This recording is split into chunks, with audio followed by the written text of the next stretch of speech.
Some people just want to watch world fun. Jeff nails another draft day. Nailed it. Top 5 has 98. I got one more. Just loves some Kevin James. Fucking Kevin James. It's the history of bad. It's bad. It's the history of bad. So bad. It's the history of bad ideas. It's the history of bad. Oh, yeah. It's the history of bad. That's right. It's the history of bad ideas. Podcast. I want to be a part of it. Hobie, Hobie. Please note that any comments, jokes, questions, maybe anything that we say on the history of bad ideas is all in good fun. And remember, we insult everybody. Our thoughts, opinions, questions, anything else, actions that we do on the show do not reflect any of our employers, organizations, advertisers, or anyone else that is associated with the history of bad ideas. And remember, at the end of the day, it's just a joke. Welcome to the History of Bad Ideas, episode number 380, part 2. Take 2. I'm Jason. I'm Jeff still. I'm still the intern. And no Blake, no Jim still. But we got Joel from the 40 going on 14 gang. Welcome, Joel. Thank you. Mike is going to be joining us in a little bit as well. So for anybody listening, this is 40 going on 14 joining us. This is historic because we've known you guys for a long time, but I think this is the first time you guys have been on our show, correct? That's first time as far as I know. That is. I think we were supposed to get you, and then something happened, and then that was like 5 years ago. So our booking committee did not do a good job with everything. I think that's when the intern fax machine was in charge. That damn fax machine. But I think the last time I saw you guys was at Gen Con up in Indianapolis like 4 years ago. Yeah, it's been a hot minute. Yeah. So Joel, tell us what your podcast is all about. I like to refer to it as a nostalgia cast. We talk about things then and now, kind of compare primarily films and television shows, but we also do what we call our memory shows, where we talk about, places we've lived, restaurants, things like that. So it's kind of comparing what it was like being 14 versus all of us now being in our 40s, and kind of how perceptions change, and a lot of dick and fart jokes, Nothing wrong with that. You guys every week pick a topic, and then basically go. Every episode, I should say. Like one episode could be about G.I. Joe, correct? And then another one could be He-Man, or not just saying toys, but I think there was one that you did about wrestling that I loved. Yep. So how do you come up with each topic? It's kind of by committee. We've got a running list that we keep, but some ideas are better than others. So, we kind of plan out about a month or so in advance, figure out kind of what we want to do, and then depending on the week, we'll kind of go from there. But everybody pitches ideas, and we have a listenership that we've got through Discord, and there's an ongoing chat there, and so people will sometimes make suggestions, which then also become show ideas, which sometimes it feels like a struggle, and sometimes it comes very easy. So we do a top 5 every week, and we're 380 episodes in, and I agree with you. Like some weeks, it is a struggle to find something for a top 5, and so I couldn't even Like this week? Hey, Joel picked this week's. Oh, well, that's great. Damn. So I get it. I mean, it is difficult every week to find something different. As much as I would love to talk about DC superpowers and toys and all that, I guess that it is difficult to come up with a subject each week. What do you think has been one of your more popular shows in terms of topics that you were kind of surprised by? Well, I can tell you the one that we were surprised by that wasn't popular was the Cameron Diaz show. I think I suggested that and was expecting a little better feedback, and it's turned out to be kind of a pariah.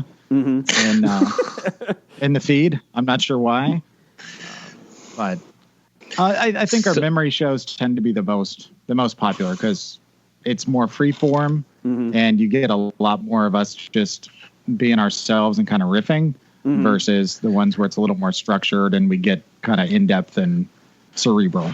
If that's possible. Yeah, and you got a outline that we do. So this is very fluid. So we try to, not, we try to go through an outline, but we basically are very free on this one too. So if there's a tangent you want to go on, that's what we try to do because I think people kind of like that as well. Nothing scripted, obviously, but so. Right. Each week, intern Brian does a great job with the outline. Right, Brian? Yeah, I do. Thank you. Yep. Hello. Hey, I think we got Mike on the line. Hi, Mike. Oh, Mike is here. Mike just got back from Waukegan. Where the hell is that? You know where Great America is? In Chicago? Yeah, okay. So go north and past Chicago, just get to almost Wisconsin, and then take a right. And you're in Waukegan. Is it a touristy place? No. My daughter had a volleyball game up there. I got not suckered. I'm really enjoying it. I'm their coach for the junior varsity girls volleyball team. And they had a game in Waukegan. So everything was going fine. I was going to be here right on time. And then we stopped for McDonald's and Waukegan said, I think Sophie needs to get the full Waukegan experience. So in one stop to McDonald's, she got to see a ghetto argument at the McDonald's window where food was thrown. Nice. Ambulance call to a skeevy hotel. And a drug deal. In that order? No, actually, the drug deal was before the ambulance. Okay. I mean, that's usually the order, I guess. Oh, yeah, totally. But it was she's like, what are those guys doing in that? Like, they're all huddled around that car. I'm like, oh, that's a drug deal going down right now. It's like, oh. So totally a tourist attraction, see? Complete tourist attraction. Lots to do. How old is your daughter? She's 17. Oh, okay. So it's not a completely, shocking thing. I mean, it's still shocking, but at least she's, knows the world a little bit then. She knows that these things happen. It wasn't like, oh my God, what, I didn't realize these people existed. She's like, I've never seen one in process. That's kind of amazing. They're not very discreet, are they? I'm like, well, they're in Waukegan. It wasn't like when I was about 8 years old and my parents went on a trip to New York. And there were hookers on the street, and I was like, oh, look, bag ladies. Those aren't bags, Joel. Those are condoms. They like the sacks. Those aren't bags. Those are condoms. Sorry. I like that. I like that music in the background. I don't know what that was, but I appreciate it. I got a new toy. I just picked up a Zoom PodTrack P4.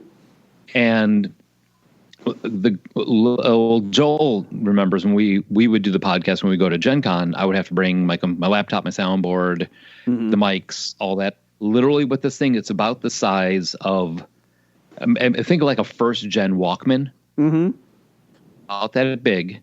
Takes 4 microphone inputs on the top, 4 headphone outputs on the bottom. It can do telephone and hook it up to the computer. Does automatic mix minus if you have the phone on. Jeez. And has 4 little sound pads. And so, next time we go to Gen Con, I don't have to bring all that stuff anymore. I can just plug our mics into this thing and record directly to this. What is that called? A Zoom what? It's the Zoom PodTrack P4. PodTrack P4. Kind of like a bag lady. Lots of inputs. Jeff, look into this for our Cincinnati Comic Expo. Dude, you love it. It's really. I just started playing with it a couple days ago, but I can actually change these. So it works on a regular size SD card. You pop that in there and you can put like for our show this week. I'm going to put our theme music on there, and I'll be able to just hit the button and get the theme music. Hit the button, and I've even got. Hang on, what is it? This one? Wait. Ooh. Oh, we need that. And we've got this. We've got this too. Oh. So, Jeff, look into that Cincinnati Comic Expo because I'd rather not bring these these mixing boards, but we will because we did it last year, September 17th through the 19th. We didn't do it last year. Dude, oh, no, not last year because of COVID. Damn you, COVID. September 17th through the 19th. Get your tickets at CincinnatiComicExpo.com. Hobie will be there. I cannot guarantee, but I think Michael J. Fox might be there. Armie Hammer, Clive Owen. No. I can't confirm any of those, but they could be there. So just let you Michael know. J. Fox is going to be there, but the deal is really shaky. Oh, you're playing right into his hand. Well, he's just going to softball him over like that, you know. You know what? I'll be honest. Blake's fired. Joel and Mike are on. Okay, you guys, every Tuesday night. I need you here. So let me ask you this. We're going through your podcast here, Mike, talking to Joel about this. You guys can answer, before we get into the show here, why is Blake on your show several times? I'm kind of worried about that. Because he's the one who said yes. Okay. He's the one who said yes, and he's one of the other podcasters that we go, hey, remember the guys from Hobie? Oh yeah, I remember Blake and the guys. Yeah, we're gonna get Blake. Oh yeah, I remember Blake. Okay, so because we're also dealing with Pat, if Pat remembers your name and remembers your face, you're doing all right. Because I don't know if you picked up on this, but Pat smokes a little weed, just a little, but no, I don't know. He left an impression on us. Oh, he leaves an impression. Yeah, it's like sitting in a bowl of Jell-O. You leave an impression. That's right. Good old Blake. He showed up on our episode 18. We invited him on, and he never left. So 362 episodes later, he's still here. No, we love Blake. Blake and I have a love-hate relationship. I love him. He hates me, but it works. And then intern Brian over there. How you doing, Brian? I'm doing good, thanks. Good. Brian showed up 100 episodes ago, hasn't left yet. You've been on the show, 2-3 years now? I think we're coming up on 2. Okay. I think. Nice. Yeah. For your research, I need you to know what episode you showed up on. And then that way we can do your anniversary proper. So let's get into it here. Let's get into this. So we're pretty much anything you guys want to talk about that's not on the outline is perfectly fine. We're going to do the first thing is, has anybody watched Invincible yet on Amazon Prime? I finished it. Oh. I watched, the first 3 episodes. Yeah, there's only 3 right now. Yeah, I watched all 3 of them yesterday. I got the last one I have not watched. Your thoughts? Anybody's thoughts about it? I'm liking it. I really am enjoying it. I think it, for a conversion of a comic that is actually really bloody, I think they've done a really good job of converting it to something that could be actually on Amazon, kind of like The Boys. Yeah. If you've read the graphic novels for The Boys, I mean, Butcher in The Boys is a horrible person. And you would not want to watch what that man does in the comic, but they've actually toned him down. I think they've done a good job of toning down the comic to a mass consumable format. Next season should be interesting because they got some pretty hardcore stuff coming. So I'm interested to see how they do that, especially with some of the new characters that they bring in, especially the younger superheroes with Homelander. I'm interested to see how hardcore they're going to go with it. But yeah, I liked Invincible. I don't know much about it. Just for people that don't know, it's basically a league of superheroes, and there's an older guy in there, and his son, he's from another planet, and then his son, he had a son with a regular human, and his son is 17, I think, in it, and it should be developing powers, and he develops them late, and then basically the dad starts training him. But there's a twist, and we don't want to do too many spoilers, but the dad is not the nicest guy, and he has some issues. Spoilers. He has some issues that he may take out on the superheroes. So it's very well done. Like I said, I knew the basic idea about it, but the twist at the end of the first episode still got me. Big time. Yeah. Oh, yeah.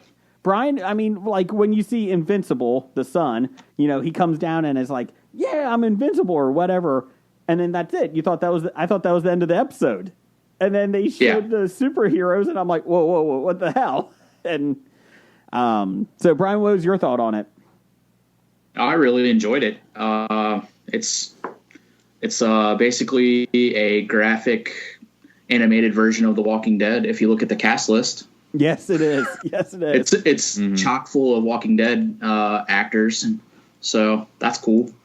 But yeah, I really enjoyed it. I'm interested to see where they go with it. Do not let your kids watch it. It's a cartoon, but it is not for kids. My 11-year-old asked if he could watch it. I said, no, you're not watching that. See, that's one of the benefits of having a 17 and a 21-year-old. Is that you're like, yeah, I mean the awkward moments do occasionally occur once in a while. Like what were we like occasionally in The Witcher.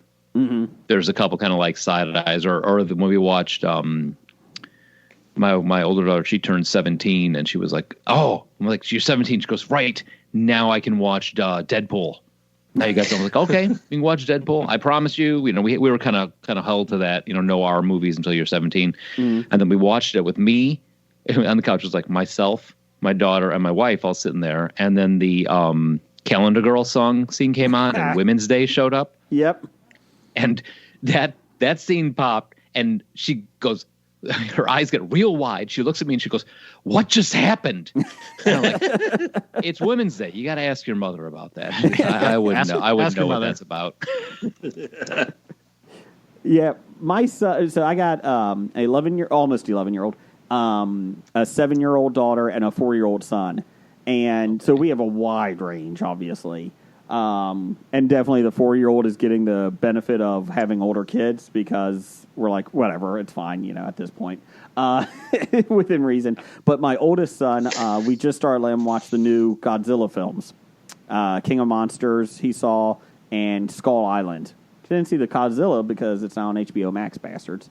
But he really is. What? I know, because my wife is a lot more conservative on the movies, and she's the one that said, "Yeah, you can watch the new Godzilla film with your dad on March 31st." I was like, "I'm sorry, what?" Okay. So we started going through them, but it is kind of nice to see him watch those. He's watched the Indiana Jones films, except the fourth one because that doesn't exist. Oh, Joel, come on. Back me up here. That fourth one is god-awful, right? It's entertaining, but I don't know that I need to see it again. What is entertaining about it? You got to understand, his bar for entertaining is rather low. I mean, I'm on this show. It's entertaining, right? Oh. And Joel wasn't accepted back. All right. Actually, you keep putting up softballs for him, Jason. I heard that you do impressions. Well, does is in quotes. Uh-huh.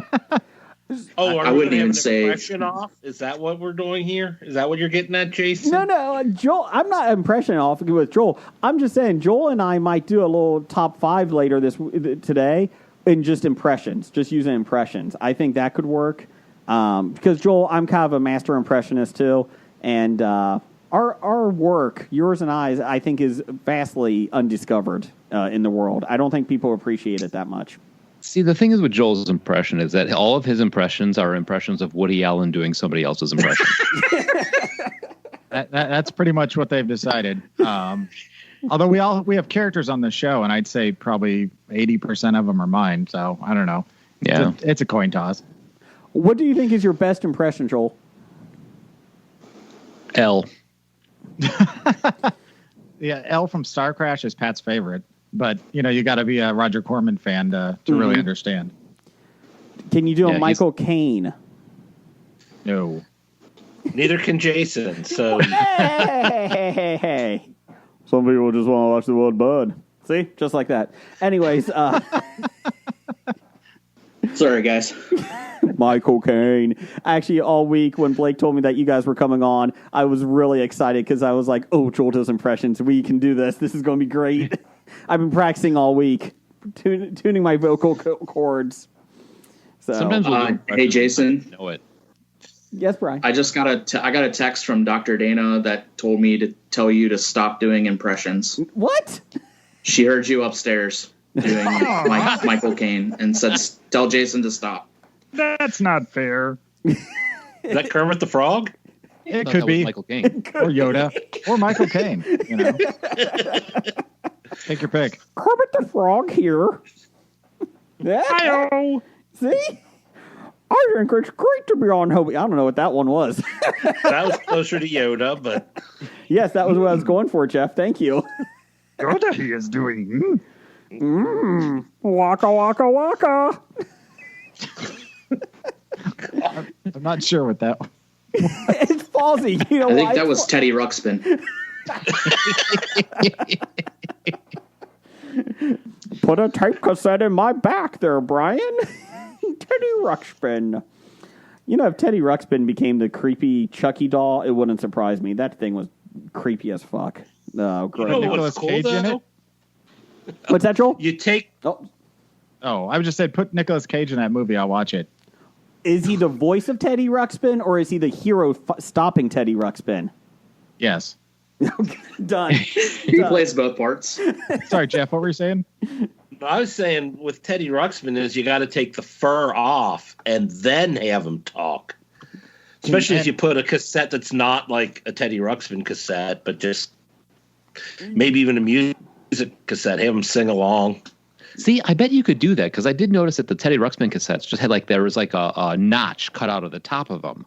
So I was always thinking when I was a kid, I looked at them like, man, one hand, this would be amazing. On the other hand, do I really want to ruin my Megadeth cassette? I don't know. Take the hair off of Nicolas Cage and be pretty frightening too. Now, see, like with the Teddy Ruxpin Nick Cage crossover, have you guys seen the trailer for the movie Willy's Wonderland? No. Oh, no. That's the one with Jason. Nick Cage, right? Yeah. Yes. That's the one you've been looking forward Yes. to, Jason. Yes. Sorry. I was thinking of the other one. Go ahead. I showed that to the girls, and I was just thinking there's almost like a resurgence. You could probably, if you made like a Five Nights at Freddy's Teddy Ruxpin nowadays, I bet people would buy it. Could you put My Pet Monster in there too? Remember that? My Pet Monster was terrifying. How is that even a toy? It was, and even had the chains. Remember that you ripped? Yeah. Oh, if he's so friendly, why is he in chains? Why is nobody answering these questions? Put some Boglins in there too while you're at it. Could we do what was those? What was those things, Jeff? Monchichis? Is that what they were? Oh, Monchichis, yeah. Hey, Joel, you know what? Is that what you were talking about? Great. What is if we found a Monchichi? That's a callback. That was the night before my wedding. We're all sleeping in the living room of my in-laws' house, and we, for some reason or another, somebody started going, hee, hee, hee, and we decided that was the noise of a Monchichi. And Joel he says, you know what would make this weekend awesome? If we could find a Monchichi. And I was like, okay, so my wedding obviously isn't good enough for you, Joel. You need a friggin' Monchichi to complete things. I can kind of see where he's coming from. Well, I mean, yeah, Monchichi would have been sweet. To be fair, when I was reading Bride magazine this month, they did say Monchichis are all the rage now. So for weddings, so like instead of a bouquet of flowers, they do a bouquet of Monchichis. I would love to see a Monchichi themed wedding. Oh God! I want to know why you're reading Bride magazine. Why wouldn't you, Joel? I'm about to say our frequent guest and collaborator Scam Jeff is getting married in the fall. Ooh. You think we can push him for a Monchichi themed wedding? This is like this is his fifth wedding. I don't think it would be a problem. Get all the groomsmen to suck their thumbs while they're up there, like a Monchichi. Part of me thinks that's creepier than a Monchichi wedding. Why are they all sucking their thumbs? I don't know. It's some sort of bet they had. That's my fetish. Although I think they're going for like a board game theme, so I don't know if I want to take away from that. I bet it's Twister. You have to walk down the aisle with Twister. Sorry. Sorry. Worst wedding theme ever. Scam Jeff, do you left foot blue? My God, this walk down the aisle is taking 18 minutes. Come on. Damn it. Spin. Because, Jeff, you're in the wedding, right? Yes. Okay, Scab Jeff, right foot blue. Regular Jeff, right foot green. You just gotta keep walking like it would be like the human caterpillar down there with Twister. Ew. Human centipede would be better. Wow. What did you say, Why Brian? would you go there? What'd you say, Brian? He corrected you and said that the human centipede would be the proper reference. Yeah, no, I like the human caterpillar. I like that idea. Turn into I got Twister, the human caterpillar version. Why is it sticky? The whole mat's made out of that same stuff they make those those sticky hands out of. Oh, that you slap against the window? Oh. Yeah. And then they immediately turn into a ball of fur. My 4-year-old loves those, and every single time he gets one, like within a day, I throw it away. I can't. My OCD cannot handle that in the house. I just can't. Oh. Let's see here. Joel, have you watched anything this week that you want to talk about? Any TV shows, movies, anything? Well, I just finished Superstore tonight, actually, the season finale or series finale. That was a well-done show. And we've started watching Falcon and Winter Soldier, which I keep wanting to call it Falcon and the Snowman, but that's a different thing altogether. So did you watch the whole series of Superstore? Yeah. Okay. We tend to watch something with dinner as a family, and we've been watching that religiously since it started, and we're all fans of the show, so it was kind of bittersweet. They did pass on the Bo and Cheyenne spinoff, which probably would be for the best, in all honesty. I wasn't. I wasn't too sold on them with the spinoff. So my wife and I have been huge fans of Superstore, and it was sad to see it end. Like, I felt like they really, they kind of rushed it. I think part of it was because of COVID. They couldn't do as many episodes, and I felt like they crammed a lot in this last season.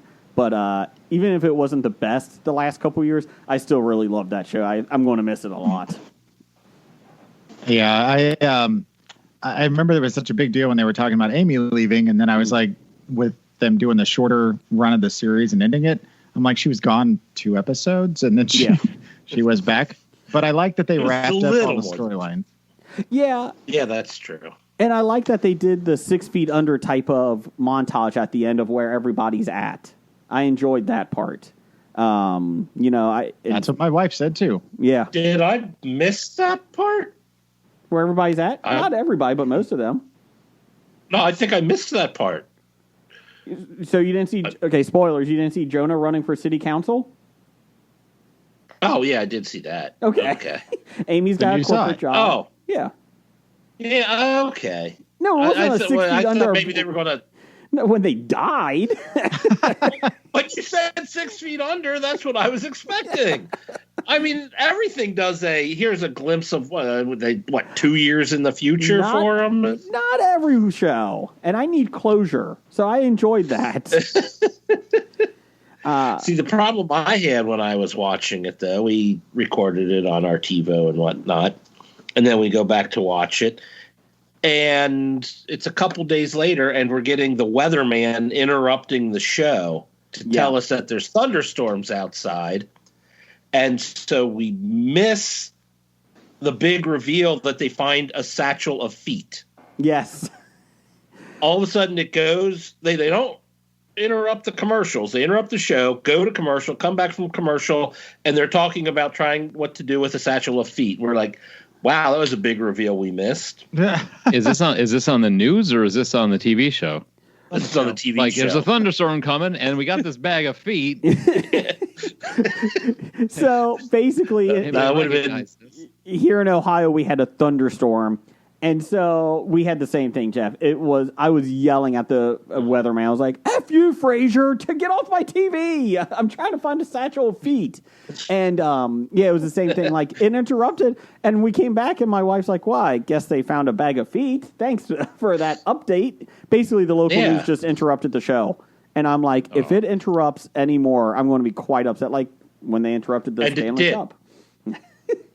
Yeah, that was good. Jason was having everyone over to his house, a Stanley Cup party, and we were all in the living room years ago. But we were all in the living room.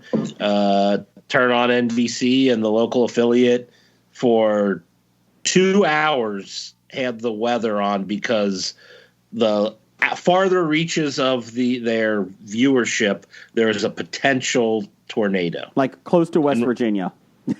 And we're in Cincinnati. Not that far, but it was close. So I proceeded to make phone calls to the local weather station and leave answering machine messages all day, the whole 2 hours. I was not happy. Nice. Not happy. That's why I love Hulu. Yeah. I think we're going to go back because YouTube TV has you can watch it on demand. So it's and I think we're going to go back and have to watch it. So, Joel, did you like who they revealed as the foot person? I was literally a little surprised. I wasn't quite sure I had money on anybody in particular, but the person that they did reveal was perfect. Yes. That didn't surprise me at all when they did reveal it.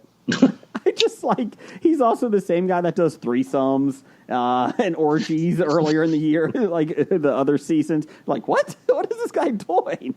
And did you notice that he was the one character that was not at the picnic at the end?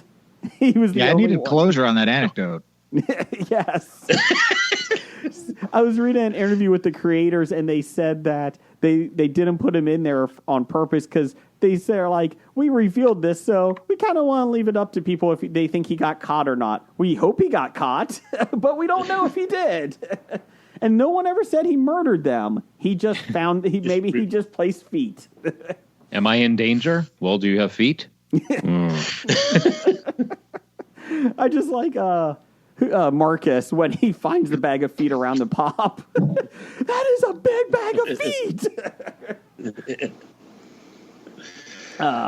Anything else you watched, Joel? No, that's been the bulk of it. Although we are in the middle of watching Justice League, both the Snyder Cut and the original animated series, not Super Friends, but Justice League. Justice League. For an upcoming episode of 40 Going on 14. What chapter are you on for Justice League, the Snyder Cut? Oh, we finished it. Okay. Yeah, we finished it also. I haven't started it. Did you grow a beard while watching it, like a longer beard? Is it down to your feet? Because, Nelly, is that a long one? Yeah, that was mine. It was funny because my wife was we were finishing up the second section. It was the first section that went chapter 2, and I was like, "Oh, time for bed."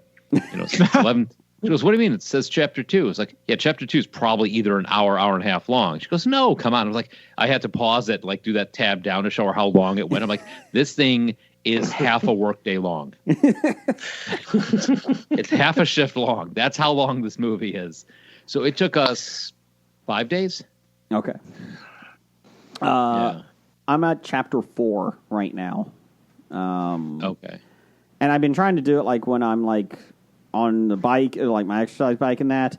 But even sometimes I'm I need to watch something else. Because I was I don't know if I can watch this, for even 40 minutes straight.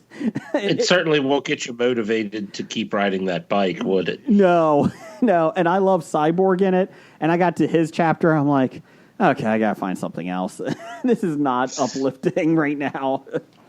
See, and I'm of the mind that if I'm going to sit down and watch something, I'm going to get beginning, middle, and end and get done with it, unless it's an ongoing series. Mm-hmm. So I told the family, I'm all right, this Sunday we're going to watch Justice League, and then they're how long is it? I'm 4 hours, and I got a lot of grunts and groans, but we sat down and when we watched the whole thing in one shot, which. Order the pizza and grab the bucket. We're not leaving the living room.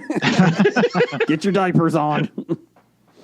I was gonna say I liked it. I mean, I have definitely opinions on it. It was good. I think definitely it was a completely different movie from the original, from what they originally released. But I think I'm falling into the camp of they could have done this as a miniseries. Yep. They could have done this. I mean, because you remember miniseries when you were kids and this there's going to be. The Thornbirds or some other V, the original V was a miniseries. Yeah. And that was the shit because you got all that. You didn't have to wait a week. You could see it in conversation at school was super awesome every day because you're like, oh my God, did you see her eat that mouse? That was so cool. I mean, and that wasn't, that was V. That wasn't Wonder Woman. Was that Thornbirds? Richard Chamberlain ate a mouse? I don't remember that one. You don't remember that from the Thornbirds? Or Shogun? Richard Chamberlain and Shogun? Man, Richard Chamberlain was in a lot of miniseries now that I think about it. And, well, Stephen King, there was always a miniseries of Stephen King books. Yeah. Langoliers. Langoliers, Tommyknockers? No. Needful Things. Wasn't Needful Things? No, Needful Things was a movie. That was a theatrical one. Tommyknockers, you are correct. They did make that one. The Stand. I'm trying to think what else. Mr. Mercedes. Did they? Oh. Is that now? Yeah. What's that? Is that on right now? Is that the one you were watching? No, it's finished up. Okay. They just finished it up. They just released it on Peacock like 2 months ago. I just finished it last night, actually. Okay. See, the worst thing about good stuff. Yeah, very good. I gotta put it on the list then. The worst thing about Langoliers was seeing Balky playing such a creep. Yeah. Oh, Larry Appleton. When he was sitting at the desk ripping the paper, I'm like, Balky, I like you so much. Why are you being so weird? I did like that they added the Dance of Joy at the end. I thought that was a nice moment. Come on, Balky, just do it. That's why you're doing it.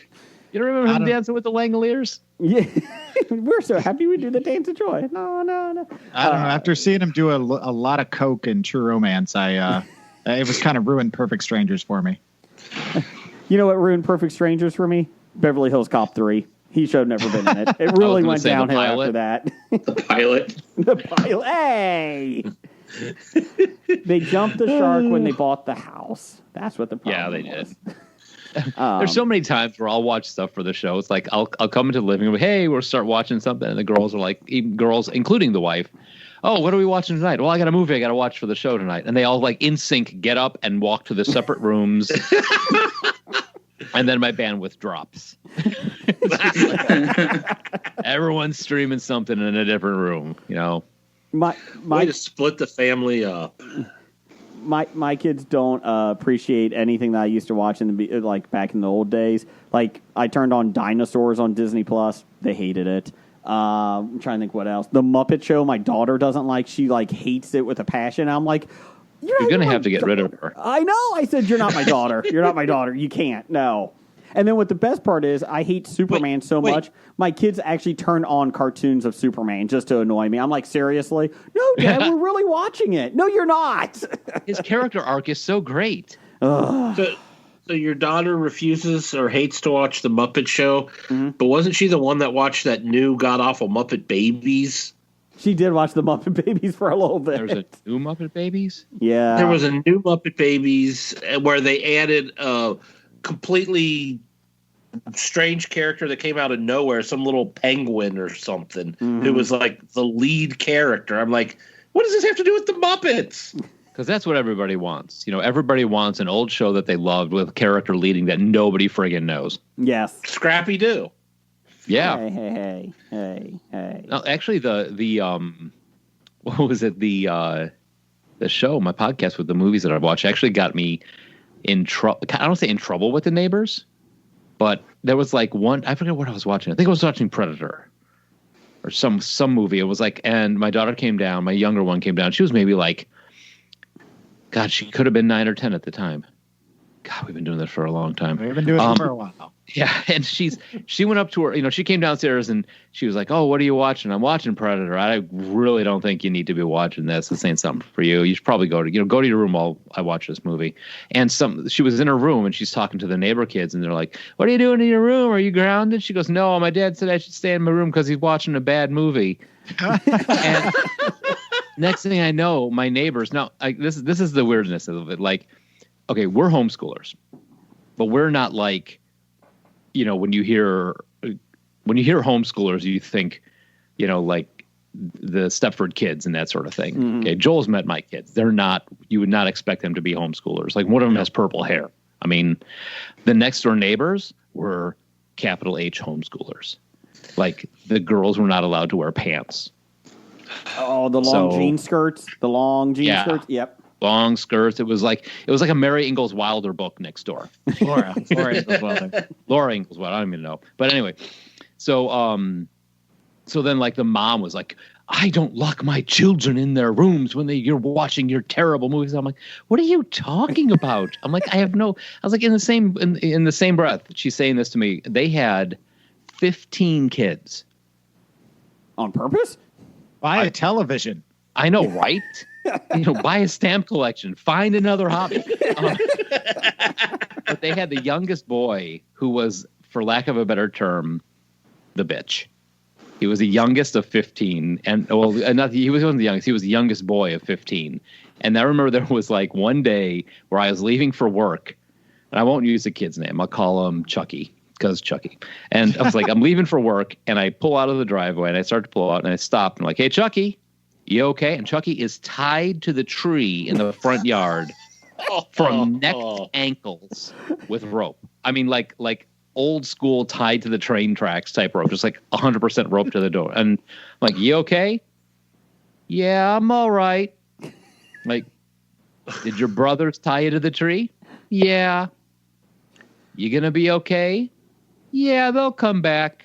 So I'm like, all right, not my kid, not my monkey, not my circus. Okay, I'm not, and I'm late to work. I can't deal with this right now. So I leave.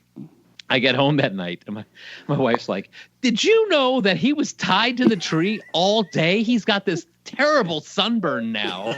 And, and I'm like, yeah, I saw him when I left for work. And I'm like, why didn't you do anything? I'm like, yeah, I stopped and asked if he was okay. I don't know what the hell happens in that house. In all honesty, if you stopped and started to untie him, a cop would drive by and be like, what the hell is this guy doing to this Knowing kid? my luck, I'd be like, oh, no, officer, I'm just letting him loose. After what, sir? You know, like the other funny thing is, like, my daughters, they weren't allowed to read Harry Potter next door.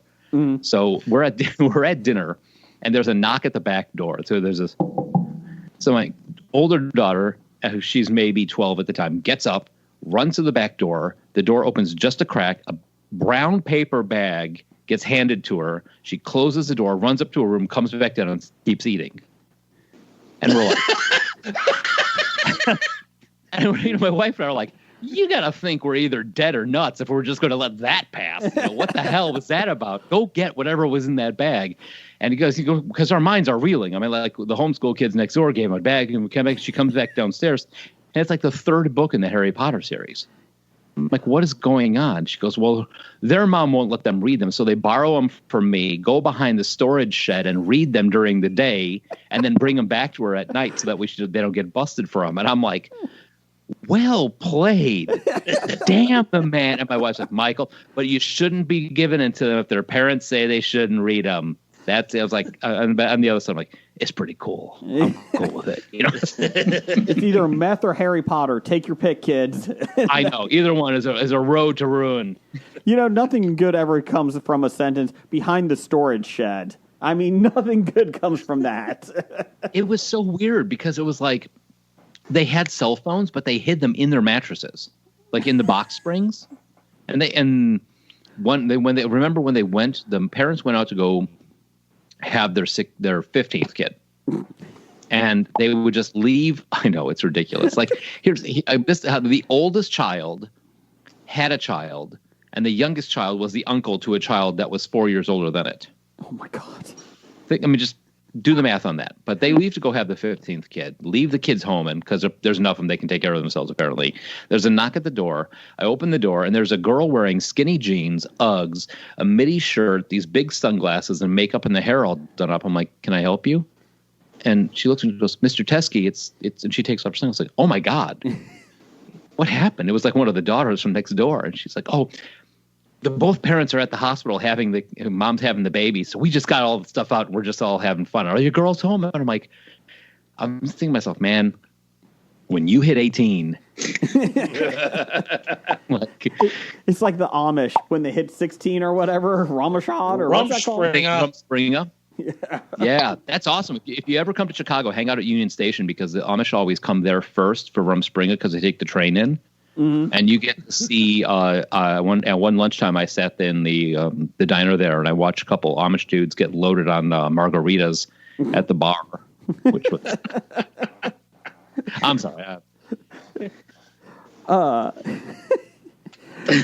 I'm trying to do the math on 15 kids. Like, how big is this house? There were beds in the basement. Okay. Now, okay, but see, they had 50. Okay, it was like I said, they had 15 kids, but when they were here, mm-hmm. 4 of them were married off already. That's still 11 to kids. each other. To each Yeah, other. but still. So I mean, you had the girls in one room, so there were like 3 girls in one room. I never went in this house. I mean, I avoided this house with all.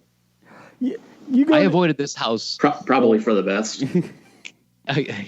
I avoided this house more than it was when it was the previous owner, and the previous owner was a whistleblower for a New Jersey nuclear power plant that was under witness protection.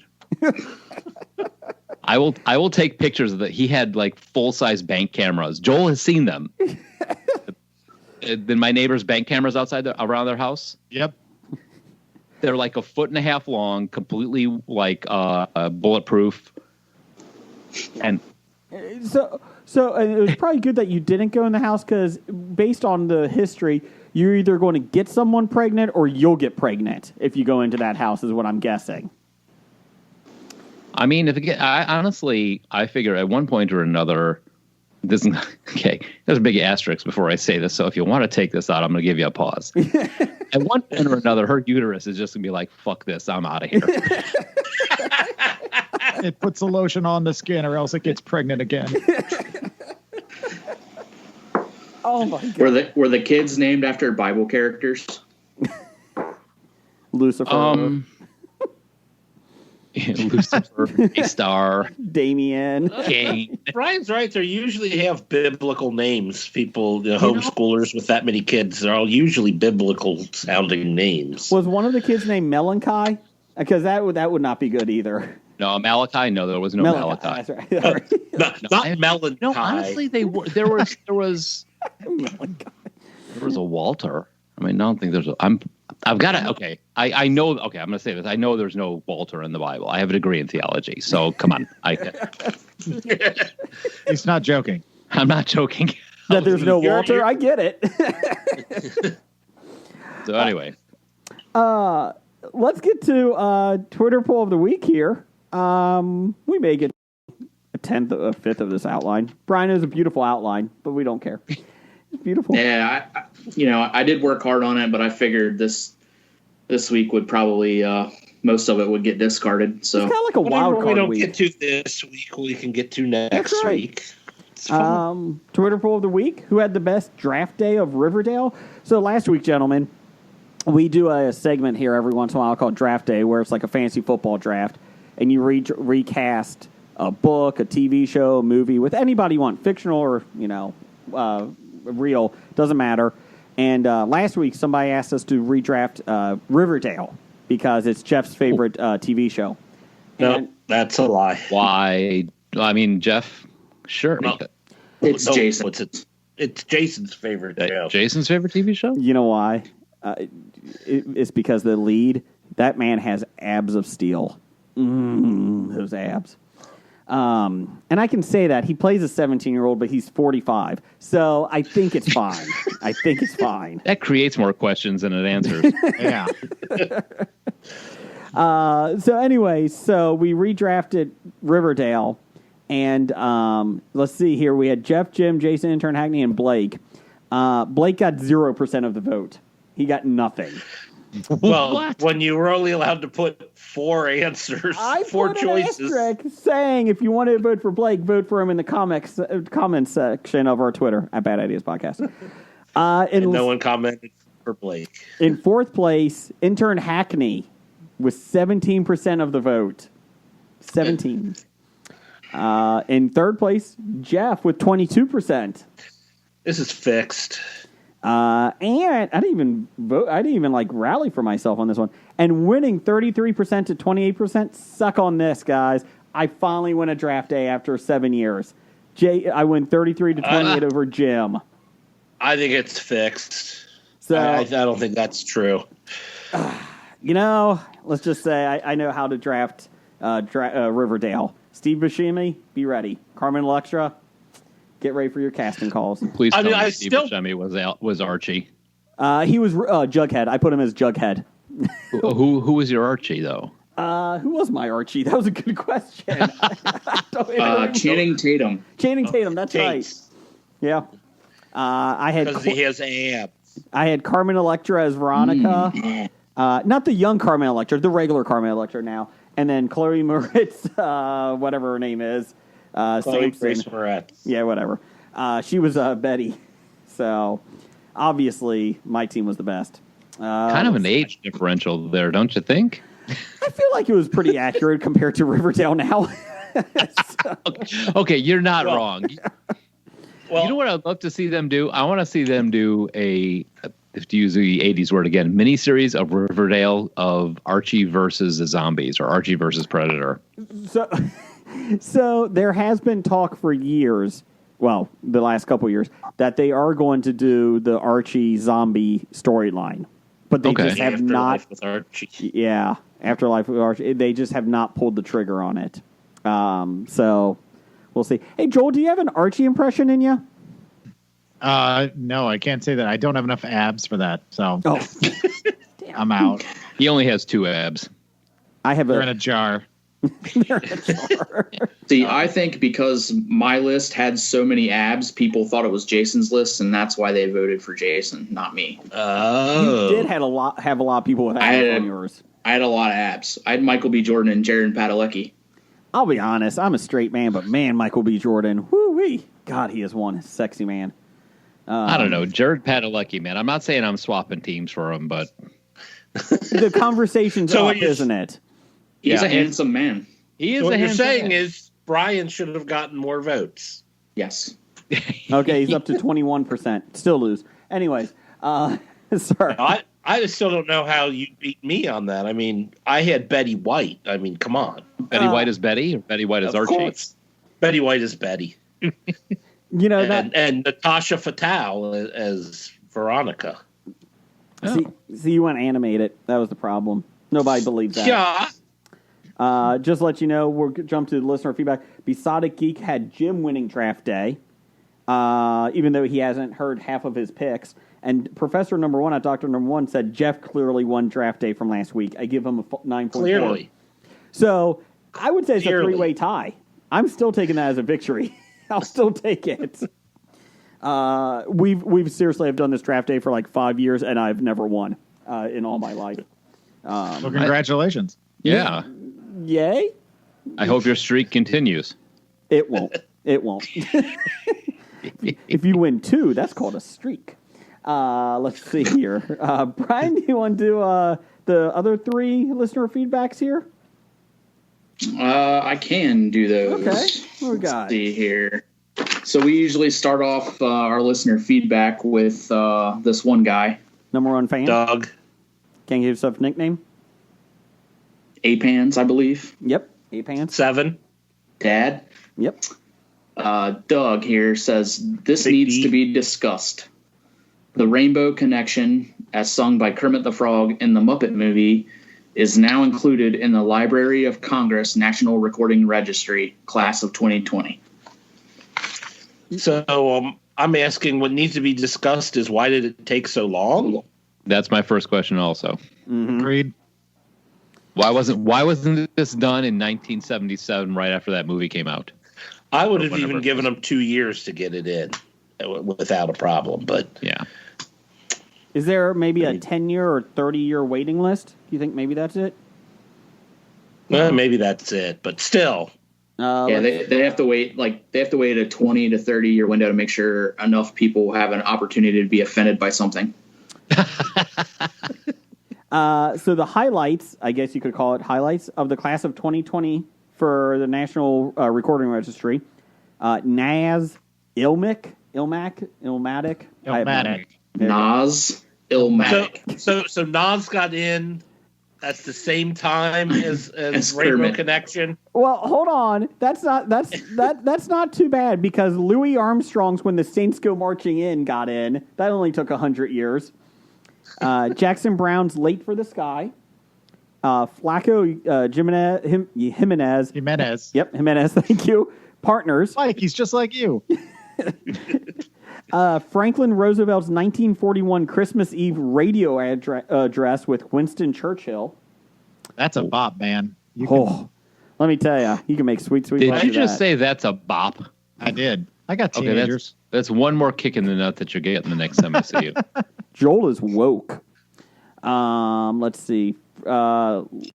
Leontine's Price? Ida? God, I'm screwing this up.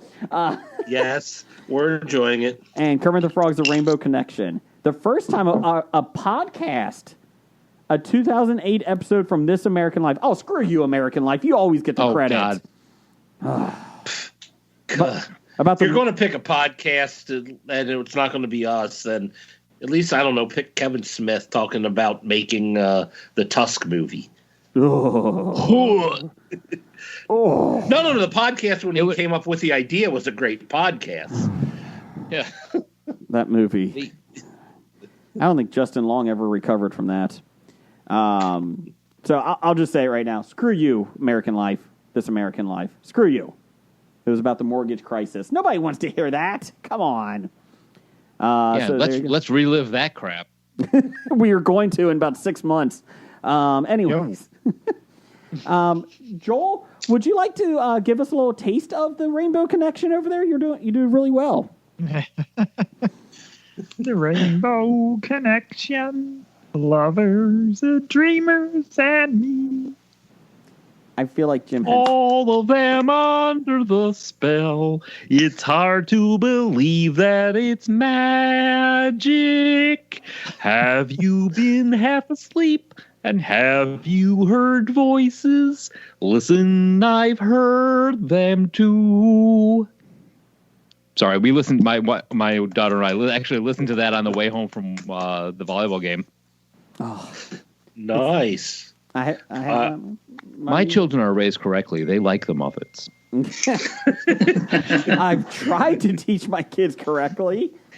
I think the reason is I started them with the Muppet movie, the new Muppet movie with Jason Segel. And I think the whistling Muppet kind of tarnished them. That fucking puppet. Jeez, oh, Pete. Yeah. What's your talent? I can whistle. Get the hell out of here. Go join This American Life. Pointless. But they like the stupid penguin Muppet that's not even a Muppet. It's just an animated thing. Oh. Yeah, see, that's one of the lines in the sand for them dating boys. I'm like, if I find out that a boy that you're dating does not like the Muppets, that's when bad dad comes out. It's when the shotgun. I told my kids if they ever dated somebody that likes Superman, that's the downside. That's the downfall. You're not allowed to welcome them back in the house. No. You know what? I'm with you on this, man. I am not a Superman fan. Brian looks like Clark Kent right now. Take your glasses off, Brian. I do. Real quick. Whoa, Superman! What? Where have you been? We've needed help. Oh, wait, where'd he go? Clark, you just missed it. Superman was here. It was just amazing. You know, I used to say Mississippi had the worst education system, supported by facts. I think Metropolis might. I think Metropolis might have the worst education system. Either that or everyone's blind.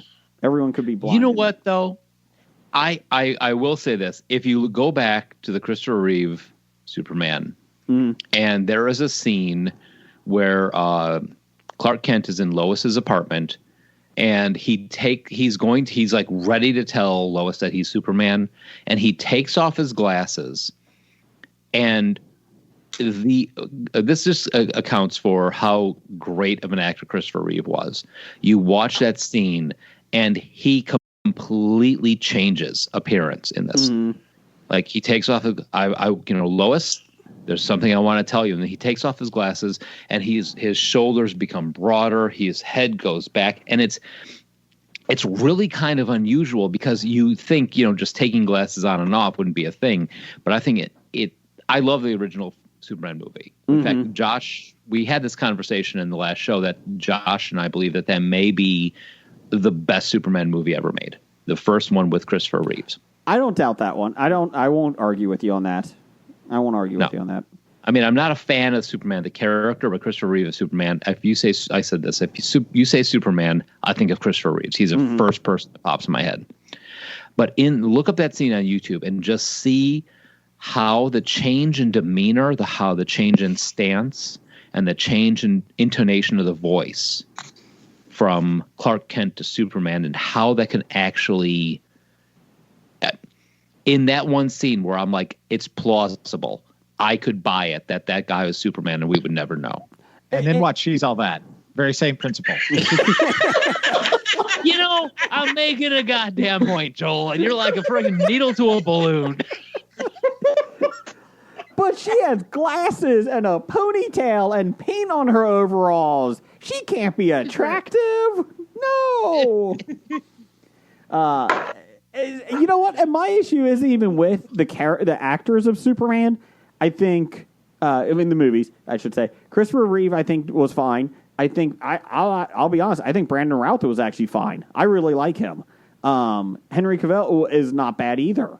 The problem is with the new one, Henry Cavill, like, he gets out and he puts on a suit. You're like, dude, that guy's built like a brick house, shit brick house here. That guy doesn't look like he's fooling anyone. I think with Did you just say a shit brick house? Yes, I did. He did. And he was hoping you wouldn't pick up on that either. Ow. You know what? I committed to it and I just kept going. So I was hoping. The I'm with title you, for the Jason. show, Thank Shit you. Brick House. No, that's not the title for the show. I can't put cuss words in the title. But I mean, that was my issue. I never had any problem with the actors. It's just I think it's a very bland character. I mean, I even had a subscription to the Superman comic books when he was coming back from the dead and everything.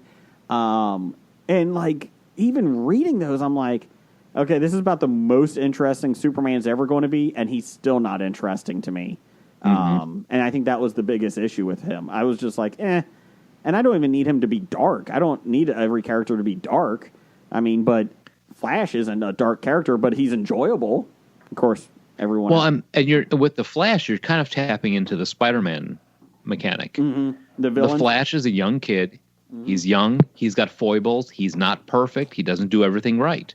Yeah. Spider-Man and the Flash, especially the Flash, the way they're presenting him in the DC extended universe, he's more identifiable. You can say, wow, he's a superhero, but he has the same problems that I do. Yeah. Like Spider-Man.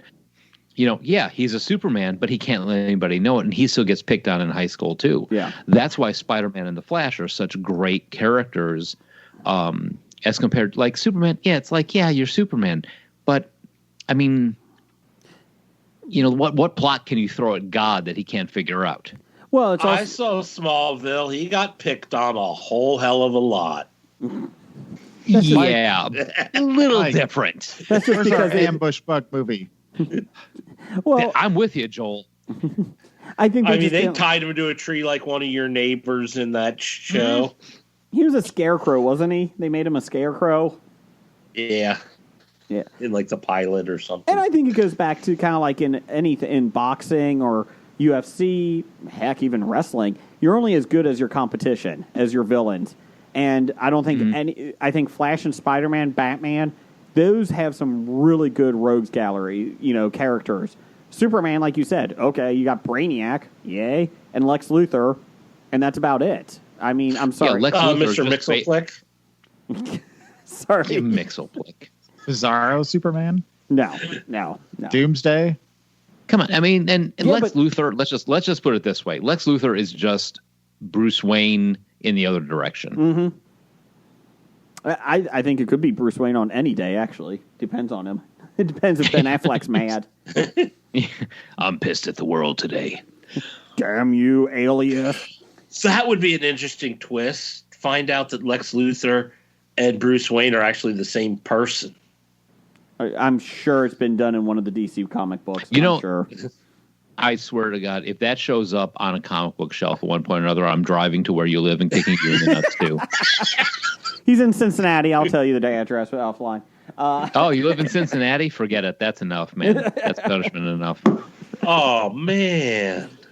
Glad Brian and I don't live in Cincinnati. Woohoo! Brian, what do we got for the next question? Well, technically, I don't live in Cincinnati.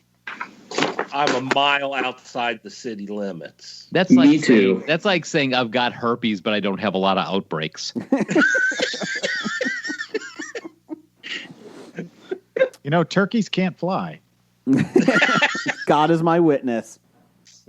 They're just dropping. They're hitting the ground like bags of wet cement. I really hope they never remake that. They did do a new WKRP in Cincinnati. Yeah, but wasn't it like in the early 90s? Yeah, it was not good. Late 80s, early 90s, yeah. Well, I mean, it had some great people on it, like Tawny Katane, Billy Connolly, French Stewart. Billy Connolly? Yeah. It was Billy Connolly on that. Yeah. Yep, he was. Wow, I don't remember. Yeah, bitches. He played a high school teacher. Nope. Different show. Different show. Maybe, I think he was. Yeah, he was in it. Yeah, I'm going with it. He was on. Yeah. Who was he? You're looking at the thing. What was his character? I don't know. How many episodes? I don't know. The first 87 things about Billy Connolly is head of the class. I don't care about head of the class. It should be Boondock Saints head of the class. Nope. It's everything head of the class. It should be Billy. He was in the original series. He was in Billy. Jesus. God. Go ahead. What's your name? Brian. All right. Next listener feedback is from Sir Reggie Scumbottom at Dirtbag 986424430. Love it. He says, "Hello, gents. Would you rather live in a blipped world or be blipped and come back 5 years later? I would rather live in a world where people were blipped. I would be happy to see only half the human race." Oh, upbeat guy. What would you, Joel? What would you pick? I think I'd rather probably be blipped and come back 5 years later. But I don't know. That has its drawbacks too. But at least you wouldn't have to deal with cleaning up after half the population disappeared and riots ensued and everything else went on. You just come back and be like, "Hey, what I missed?" But you come back and like all your stuff is now gone. Your house isn't there because it's either been torn down or someone else stole it or squatted in it. I mean, that'd be tough. I feel like that's a fair point.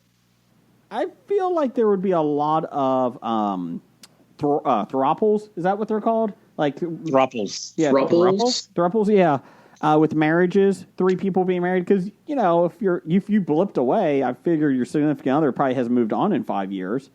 So that could be interesting. I feel like that would be the new norm in the world. Throuples. That's what you take from that. That's a weird road to go down, dude. Throuples would become the new norm. Who doesn't want a good throuple? What would happen if half the universe got blipped out of existence? I could get a threesome. It's not a threesome. It is a loving relationship between 3 people. It's not just about sex. Come on now. It's all about that. You can consummate that in the brick shit house. that throuple couple on House Hunters taught me that. Okay? That's what they taught me. You watch House Hunters? Oh, God, yeah. I have it DVR'd. And he reads Bride magazine. Okay. One day I'm going to be the bride, okay? This is like a weird game of Clue. Brian, what are you picking? I'll live in it. Live in it? Yeah, see what happens. Jeff? I don't know. I think it would be nice to like miss all the crap that happened, because I'm sure like bad shit happened in the 5 years that people were gone, and they're just starting to fix everything. But then again, coming back would bring problems. But honestly, I'd come back and I'd be 5 years younger than everybody who didn't disappear, so I wouldn't be as old as everybody anymore. It's true. Or older than everybody. They'd catch up in age to me, so that wouldn't be too bad. And, you could miss... As long as my shit was still here. Well, I think the issue was that, you need a brick house for that.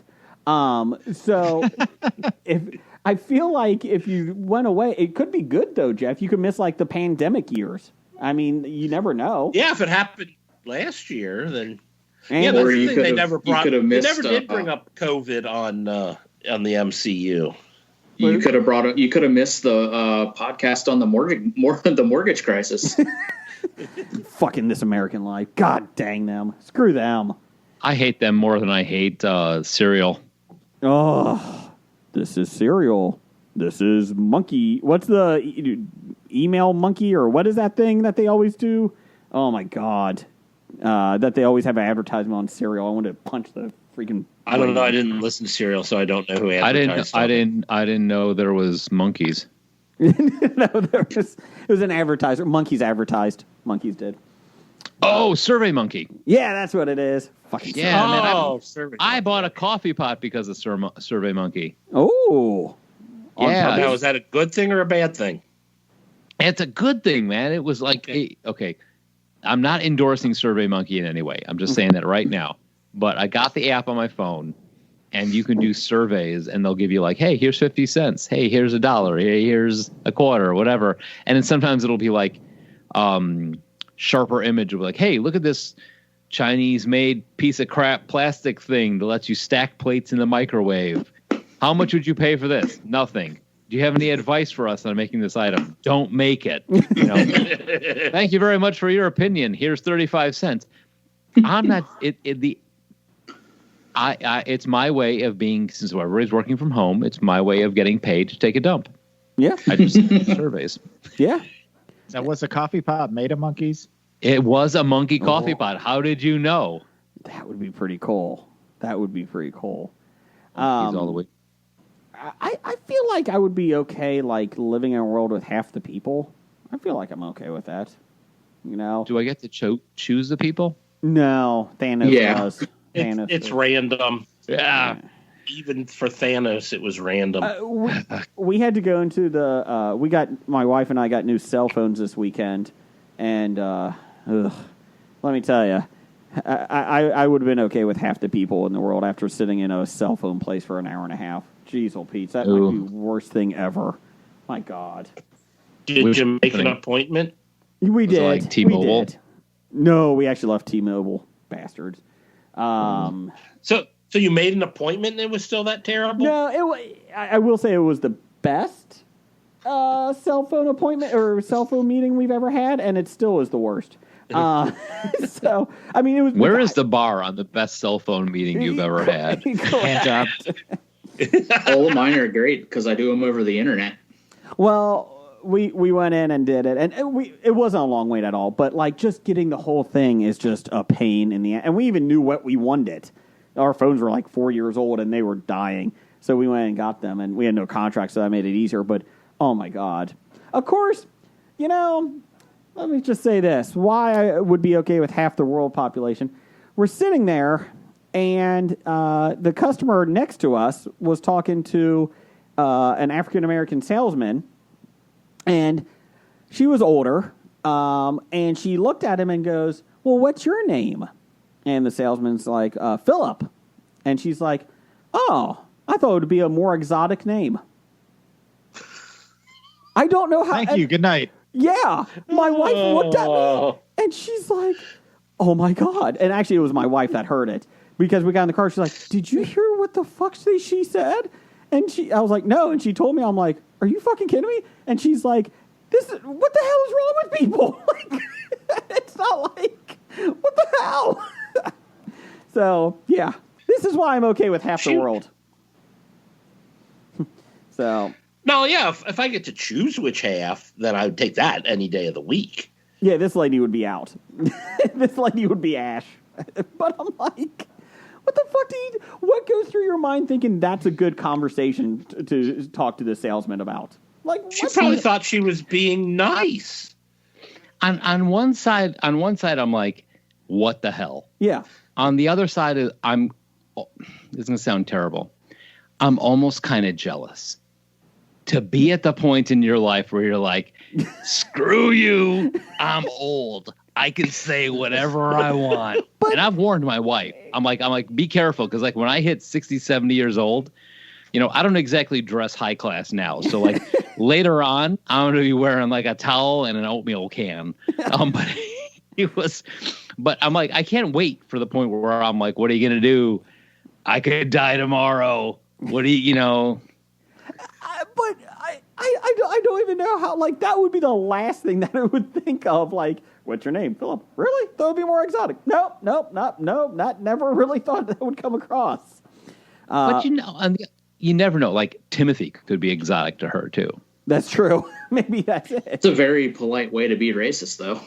Yeah. You look more like an Edson.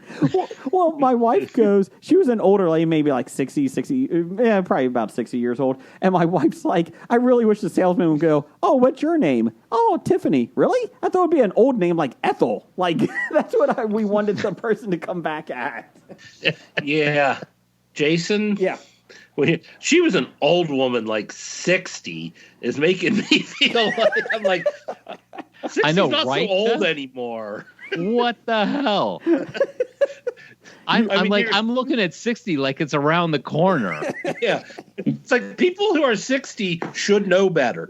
Yeah, 60 is not to know better. I think at this point in our lives, like 85, 90 is the what the hell age. It's coming. Oh, my goodness. Brian, finish this listener feedback up an hour and 20 minutes into it. All right. Last but not least, from Nikki at Pink Oliphant. From New Zealand. Are you guys excited about the new TV show, Heels? Brian, do you know what Heels is? I do know what Heels is. It's an upcoming American drama television series set to premiere on Starz.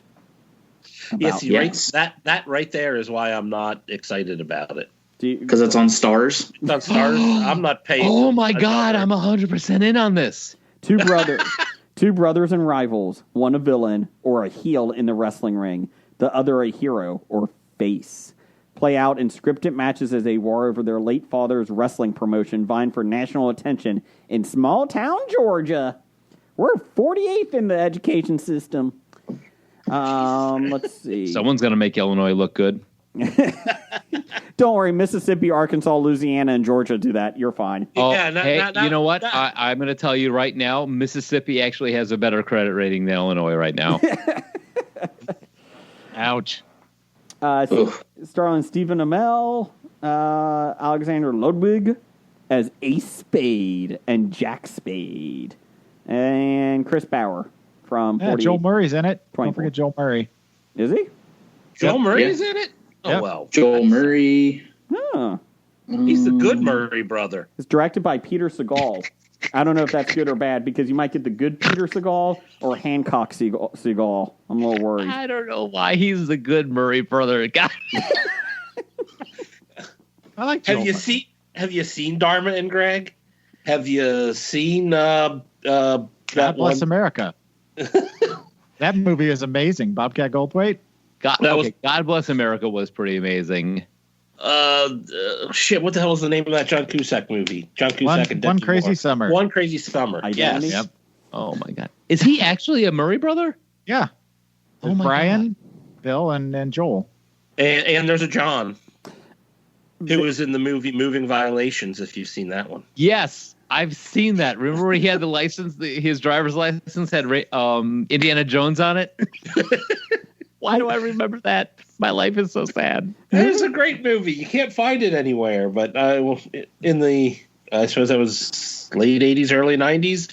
I was really Whenever young when that that was came out. Moving Violations. I remember I laughing at enjoyed it. that. Yeah. I remember seeing it and laughing. Brian, It had one of the Tilly sisters playing a rocket scientist. Jennifer. I can't remember if it was Roberta? Jennifer or Meg. I think it was Roberta. Shut up, Meg. Brian, are you excited about this? About Heels?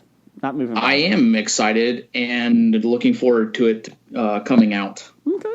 But I'm also I want it to come out so that people will stop confusing this with the short movie that my good friend and current AEW star Ryan Nemeth wrote and acted in.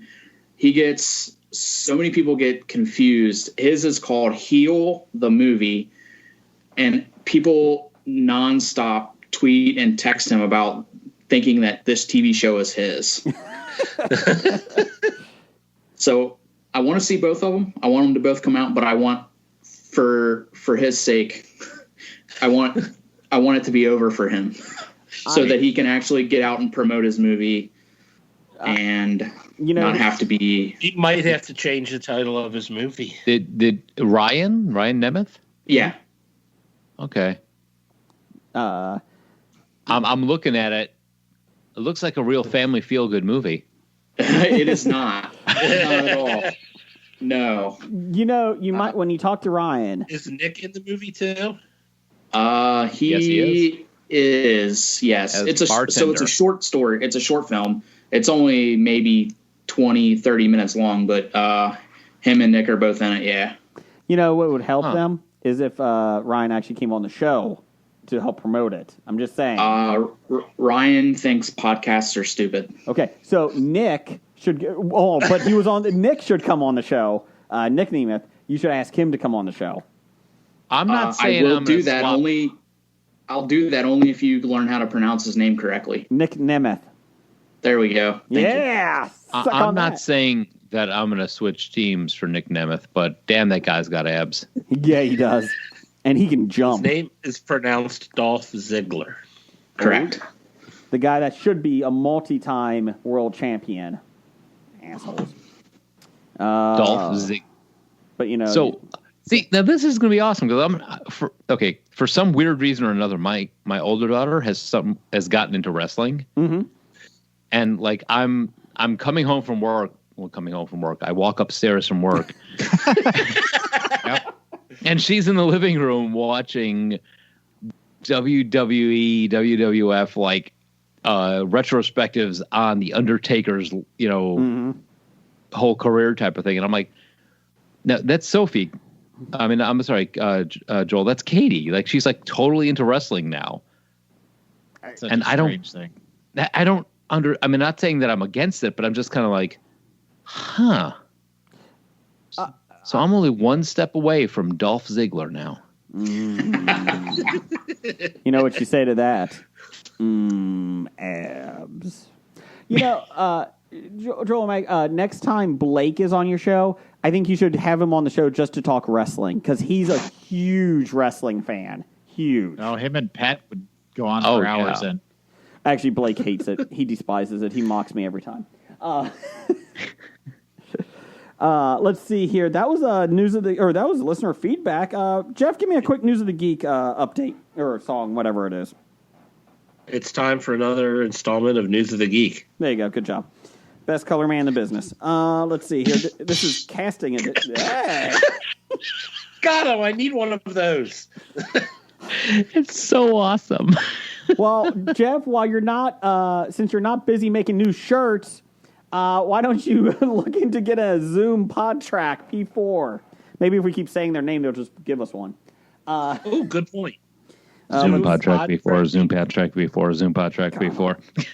If you say it 3 times in the mirror, it appears? I hope so. Something appears. Per comicbookmovie.com, Dame Helen Mirren from Red 2 and Fast and Furious 9. God, that hurts me that she's in that movie. Has joined the cast as Shazam, Fury of the Gods as the villain. Let's see here. Mirren letting us know who the villain is ahead of time. I hate when they do that. According to Hollywood Reporter, she's playing Hespera, the daughter of Atlas and sister of Rachel Zegler's mysterious character. Atlas is a mega powerful Titans of myth, one of the 6 gods who imbues Shazam with his abilities. Let's see. In Greek mythology, Hespera is the spirit of immortality. And one of the, I don't even know, he tends the golden apples of immortality. Damn it. I'm not even going to try to read How drunk are you, Brian? Brian's drunk. Every time Brian takes a drink every time Jason mispronounces a word, so. Ooh, we should do that on our show, Joel. I get you guys drunk before we got to the twee. We'll never finish. Helen Mirren's got it. Per Deadline, Dwayne The Rock Johnson superhero movie Black Adam has cast Pierce Brosnan as Dr. Fate, a.k.a. Kent Nelson. That is awesome. I love Dr. Fate. Sorry, I had to refill. Somebody was going to say that about Dr. Fate? What? Oh, I was going to say, I think that's a great casting. I think Pierce Brosnan is amazingly underutilized. And after seeing him in Mamma Mia? No. Mamma Mia 2. James Bond. No. Isn't he in not Suicide Squad, Doom Patrol? Is he? That's Brandon Fraser. I think it's Timothy Dalton that's in Doom Patrol. Oh, okay. Yeah, there you go. Yeah, wrong Bond. A different James Bond. Wrong Bond that only had 2 movies. Joel, you didn't introduce Timothy Dalton right. The best Bond of the 80s. Brosnan had 4. Some of the worst, but he had 4. But they had an invisible car. Yeah, that was. But he was Remington Steele. Exactly. Right. And Thomas Crank. Brosnan joins Aldous Hodge as Hawkman. Am I drunk? Hawkman? Did you just say Hawkman? Hawkman. Hawkman. I think I'm having a stroke. Noah Centineo as Atom Smasher and Quintessa Swindell as Cyclone. Hey, I think I got that one right. I don't even know. Fuck it. Moving on. Netflix has secured the rights to Berserker, the Boom Studios published comic book created by Keanu Reeves. He will produce and star in the screen adaptation, which will start with the story getting the feature treatment followed by an anime spinoff. Anime. That was original idea by Reeves. It's co-written by the John Wick star and New York Times bestselling writer Matt Kent. Illustrated by Marvel artist Ron Garney, with colors by Bill Crabtree. Okay, a lot of other people. The first issue of the 12-issue limited series launched on March 3rd and has already sold over 615,000 copies. It's about immortal warrior's 80,000-year fight through the ages. The man known only as B is half mortal and half god, cursed and compelled to violence. Aren't we all? Even at the sacrifice of his sanity. After wandering the earth for centuries, B may finally have found a refuge, working for the U.S. government to fight the battles too violent and too dangerous for anyone else. In exchange, B will be granted the one thing he desires, the truth about his endless, blood-soaked existence and how to end it. So there you go. I think Paper Street, comic book store in Cincinnati, they have an autographed copy. Is that correct? They do, yes. What is it, $1,000 or something? What is it? It is $2,100. Oh. It's a stimmy and a half, as Jimmy told me. Well, Brian, you're married. You could you could do this. You know, when your 2019 tax return comes back, you could buy this. Yeah, any day now. Have you gotten that back yet? 2019. No. Every week, I'm hoping that you get this money back. I feel like the government is really quick. The government owes me quite a bit of money. The government owes all of us quite a bit of money, in my opinion. Okay, so I messaged my daughter and just said Dolph Ziggler to her, and her reply was, "Oh, cool, I like him. He chained a guy to one of the ring posts and dumped dog food on him." He did. As you will. Yep. That's awesome. Hey, Joel, can you give me an impression of Dolph Ziggler? I apologize, but I don't know who Dolph Ziggler is. So look at this dog food. I'm gonna dump it on you. There you go. That's uncanny. Uncanny. Now you know why I'll never be able to get him on the show. What about our show? Some people I'll float it up the chain of command. See if I can get him on your show, because I know they're definitely not doing our our wrestling episode and say, "Hey, yeah, these guys want to talk to you." Hey, listen up, brother. Don't you be stealing our future non-guest. Don't you be doing it. Oh, yeah. I went from Hulk Hogan to Macho Man. Don't you be stepping on people that'll never talk to us, too. Oh, yeah. Snap into a Slim Jim. You started as Hogan? I thought I did. Started as Hogan and wound up as Macho Man. Joel, can you sing us Rainbow Connection again? That might be good. Mike knows more of the words. I think Joel. I've already forgotten them. I'm 4 beers in. Hey, Jason. Oh, Look at those abs. Yeah. Oh. I could cook my breakfast on those abs. Why do you just have that picture right by your computer? It's actually it sits on our mantle in the living room. So Ryan will periodically, about once a year, when he does new photo shoots or whatever, he'll just mail me like 2 or 3 autographed copies of them. I hope he mails them in envelopes that have like the window in them. So the mailman's like, "What the hell?" Brian, can you? This bring guy one of likes those? movies about gladiators. You ever see a grown man naked? Brian, can you bring one of those as a prize to the Cincinnati Comic Expo, September 17th through the 19th? I sure can. Please do. Where is this Comic Expo? I have to get to this. It's in Cincinnati. Well, it's a great expo. We would love for you to come here, but Blake pointed something out to us last week. It's the same days as Gen Con this year. Oh, that's all right. We're not doing Gen Con this year. Oh, then come down to the Cincinnati Comic Expo. We're running the stage, one of the stages, and really, yeah. So we did it. We had a panel 2 years ago, and then last year it didn't happen, obviously because of COVID. But yeah, we're running the one stage, and we're playing trivia, introducing people, and it's a blast. We had a really good turnout for the trivia 2 years ago, didn't we, Jeff? We did. I was shocked that one, people knew us, and two, they showed up to see us. I mean, not only did they. I don't know if they knew us, but they showed up because it was something going on. Yes. So we'll take it. We will take it. So, yeah, come on down. September 17th through 19th. Hobie will be there all weekend. Possibly Pierce Brosnan, possibly Clive Owen, possibly Armie Hammer. I don't know, but we'll see. But Mike, it requires going to Ohio, so. Well, if you do come, just don't sit by Armie Hammer at lunchtime. I'm just telling you that. That's a warning. Don't do that. Don't do that. I may be able to dig up a Dolph Ziggler autograph photo too. I have to check my my stock. I got a Vampiro button that I'm going to be giving away. Is it? Look at that. What is that? Vampiro, the wrestler. Yeah, we interviewed him on our show. You did? Yeah, about 5 months ago. So, was it that long ago? I don't think it was that long ago. I'll be honest. 2020 feels like 6 years ago, so I don't know when it was. We get like people say, "Hey, you guys should do a show on this." You know, you guys should do a show on this, and so often we're like, "Oh, we've already done a show on this, haven't we?" Yeah, did we?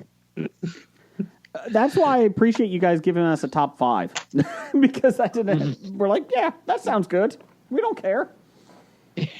Let's run with that. All right, before we get any farther here, Jason. Yeah. I got to tell you, I have been scrolling up and down this IMDb page, and I don't see Billy Connolly anywhere listed. He wasn't. I knew it would bug you, so I just kept it going. I mean, I forgot Michael T. Williamson was in it, but no Billy Connolly. Nope, no Billy Connolly. He was still in Britain at the time. Jeff, let's get some box office news and world reports. Oh, yay. Da-dum-da-dum-dum-bum. All right, this week in the box office news, number 1. Nobody made $6.7 million in its opening weekend on a $16 million budget. Okay. That is a low budget for a movie these days. It is. I guess Bob Odenkirk doesn't cost a lot of money, huh? I guess Bob Odenkirk doesn't exactly pull a lot of people either. Well, he got $6.7 million in 2021 right now. That's a record. Okay, yeah, okay. I missed that. That's opening weekend. I thought, a lot of the movies that we talk about are already finished their run, so my mind is kind of set in that sort of thought. So, true story. You know, more people could go see it if you wear a fucking mask. Sorry. Just saying, wear a mask. Wear a mask. Or get the vaccine shot and be a mutant like I am. I'm already one deep. In the shots? Hey, Yep. so am I. Jeff, you are too. Ditto. Brian is too. Got one more coming. Let's do it. I got about 4 more scheduled. You just start taking the people's slots. Oh, Well, shot or shots? I figured I'll get every different vaccine they have available just in case. Mm-hmm. Unfortunately, I've just started licking random strangers. Well, that's You've been why doing that for years. That's what I'm saying. I'm like, this. Bring it on, COVID. I've been licking strangers for the last 38 years. I'll be honest. That's the reason I had got a the tongue. I got the vaccine just so I could lick strangers and be okay. That's why I did it. I love it. Okay, I know that's not true. No, that's not. It's not. My suggestion: start with the back of the neck. They never expect that. It's true. Anyway, number 2 this week at the box office, Raya and the Last Dragon made $3.5 million, bringing its total to $28.5 million on its $140 million budget. It did make its money back worldwide. It did, And that also doesn't include the Disney Plus money. Yep. Great film. Go see it. Number 3, Jason's favorite Tom and Jerry made another $2.5 million, a total of $37 million on a $79 million budget. Shitty film. Don't go see it. I have no desire to see that film. How in the world? Okay, first off, HBO Go, stop shoving Tom and Jerry in my face. Yeah. Second of all, who in their right mind said, all right, you know what we need here? It's 2021. Somebody wants a cartoon from the 1970s and 60s. I just assume they talk like that. One of our listeners did say that they think every actor and actress in it literally had one committed film left on their contracts with the studio, and they're like, "You're fucking in Tom and Jerry, and we'll let you go out of this contract." And that's basically you got what it 3 came down lines. Say them, and you're out. What else, Jeff? Number 4, the disappointing Chaos Walking made $1.2 million, a total of $11.5 million on a $100 million budget. Oof. I'm not saying it's bad. I'm just saying I wished for more. And coming in, rounding out the top 5, The Courier made $1 million, a total of $3.5 million on an unknown budget. This was a record week, record breaking. The first time since November, The Croods 2 was not in the top 5. It was number 6. Oh, Just missed. oh, yeah. However many Croods weeks 2. that is. Kiss the top 5 goodbye. Yep. What do we got upcoming, Jeff? Upcoming, we have The Boonies. Connor and That's a movie where campers find themselves in a fight for survival against a clan of cannibals in the Appalachian woods. As you do. Starring Daniel Johnson, James Quinn, and Brian Balog. See what I did there, Jason? I actually looked up the movie so you wouldn't give us a crappy-ass fake synopsis. I actually had a real one for... Go ahead. Keep going. Go ahead. Brian Balog? I thought that said Balrog. Yeah, you shall not pass. That's what I was saying. Yeah, that's what I thought. I almost said it too, but I'm like, I can't mispronounce it, or Jason will see, everybody does it. That's my impersonation of Jason. That was pretty good. Also, we have Godzilla versus Kong. Let them fight. I cannot wait for this movie. God, I cannot wait. Bring it. I got tickets for Sunday. I'm watching it on HBO Max. Tomorrow. I had to go to the theaters. It is well, I agree. It's a movie like that, you have to see in the theater, or You just have to listen to it on vinyl, otherwise it's not the whole experience. No, I hate listening to things on vinyl. You get too much scratchiness and static on vinyl. Yeah, I know. Joel, I'll meet you at the theaters. I just like mocking Joel. All right. Joel, you can come over and listen to vinyl at my place anytime you want. Sweet. It's not records. It's literally just him rubbing 2 pieces of vinyl together. Oh. It's like, hey, Joel, listen to this. While looking at abs of a wrestler. Well, anyway, Godzilla vs. Kong is the next epic chapter in the cinematic monsterverse that pits two of the greatest icons in motion picture history against one another. The fearsome Godzilla and the mighty Kong, with humanity caught in the balance. Again. It stars Alexander Skarsgård, Millie Bobby Brown, and Rebecca Hall. And Godzilla and King Kong. Okay. And Ron Livingston. Well, that wasn't in the top three things listed on IMDb. So, what else we got? We've got the movie Jason should be looking forward to, The Girl Who Believes in Miracles. Coming of age of story of a woman who grows up watching college coach Herb Brooks helm the 1980 U.S. men's Olympic hockey team. He brings a unique and brash style to the ice. Can they actually beat the famous Russian team? Okay, fuck you. No, the plot is, unlike most people, young Sarah Hopkins is willing to take God at his word. So when she hears a preacher say faith can move mountains, she starts praying. What begins with a mysteriously healed bird leads to people suddenly cured of their misery and misfortune all over town. But the overwhelming crush of notoriety and press attention soon take its toll on Sarah. Will her family be able to save their miracle girl before it's too late?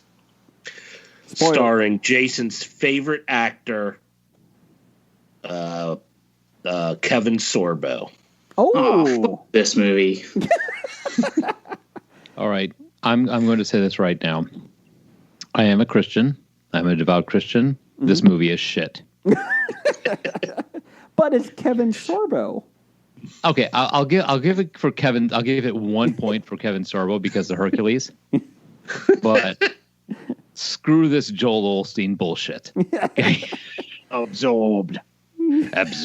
Joel Osteen absorbs everybody who dies when we talk about him on our show. Oh no! I'm Joel Osteen. I'm a car salesman, but send me some money. I'm okay. God. So I don't know if you guys ever go to the website called the Babylon Bee. Yes. It's hilarious. They had one that was like, what does your pastor's hairstyle say about you or say about your church? And it had one of the hairstyles was the Olstein that said, if you go to this church, you may be going to a heretical church. You may want to rethink where you go every Sunday. I don't understand. Not a fan of Olstein whatsoever. I don't understand how people give him money. I don't get it. Any of them. PayPal, Venmo, checks. Yeah, Checks. PayPal, checks, Bitcoin, envelopes full of cash, Children, pennies. Yeah, I mean, here's the thing. Okay, now I'm going to get into a weird area for me. What he preaches is really aggravates me because he's like, God wants you to succeed and he wants you to have everything you've ever desired. And if you don't have it, you're just not praying hard enough. And it pisses me off because I'm like, you know what? I don't have everything I desired. And it's not that I'm not praying hard enough. It's just life sucks and shit happens. And you wind up with a lot of people that think the reason they're not getting what they want is because they're not being good enough to God. And it's a self-cyclical beating themselves down. Why didn't you get the car that you wanted? Because you're not praying hard enough. Oh, I'll send more money to Joel. He'll pray for me too. And yeah, I'm sorry. Joel knows where I go on that. Okay? So let's put it this way. I used to go face to face with the street preachers when Gen Con was in Milwaukee. And I'm Lutheran and I channel Luther real good. Give me a stein of beer and I cut the little thing on make myself the little monk cut too. So, but anyway, I'm sorry. I digress. I really friggin' hate Joel Osteen. Do you think if I pray hard enough, they'll make Beverly Hills Cop 4? Do you think? I think if you pray hard enough, they won't make Beverly Hills Cop 4. Yeah. That's a foregone conclusion. It's happening. I mean, Joel Osteen is just something that is like the success of him makes me angry. I don't discount There's it. so many of those guys too. Like that network of television preachers. Mm-hmm. It's mind-boggling how much money. And all it does is send people into despair. Yes. But it's like I go ahead. I was going to say the one guy blew away COVID. He blew away COVID. Remember? Oh, Pastor Kenneth. Yeah, Kenneth. Oh my God. Yeah. Gee. He blocked me on Twitter, so He did. It's great. That's a badge of honor, sir. That is a badge of honor. Oh, I wear it very proudly. I got blocked on Twitter by Bernie Sanders, so that tells you something. Wow. Jeff, what else we got? We have Every Breath You Take. Ooh. A psychiatrist whose client commits suicide finds his family life disrupted after introducing her surviving brother to his wife and daughter. It's a pretty bad psychiatrist, then. It stars Michelle Monaghan, Sam Claflin, and Casey Affleck. Yeah. Affleck. Yeah. Fuck Affleck. But it's got Michelle Monaghan. No. What else, Jeff? Wrap this sucker up here. What else we got? And Sam Claflin. What else? We have The Unholy. That is a hearing impaired girl is visited by the Virgin Mary and can suddenly hear, speak, and heal the sick. As people flock to witness her miracles, terrifying events unfold. Are they the work of the Virgin Mary or something more sinister? See, this is actually The Girl Who Believes in Miracles. They just changed the title. It's actually the same exact movie. Same movie. The same thing. With a way better cast. Yes. This stars Jeffrey Dean Morgan, Cricket Brown, and William Sadler. Carrie Elwes. Elwes, isn't it? Joel Osteen. What else we got, Jeff? And rounding out our list of things coming out, we have Blood Brothers. Two brothers' relationship strains when the younger one receives news of a strange inheritance complicating their competition for a mysterious young woman who arrives on their island.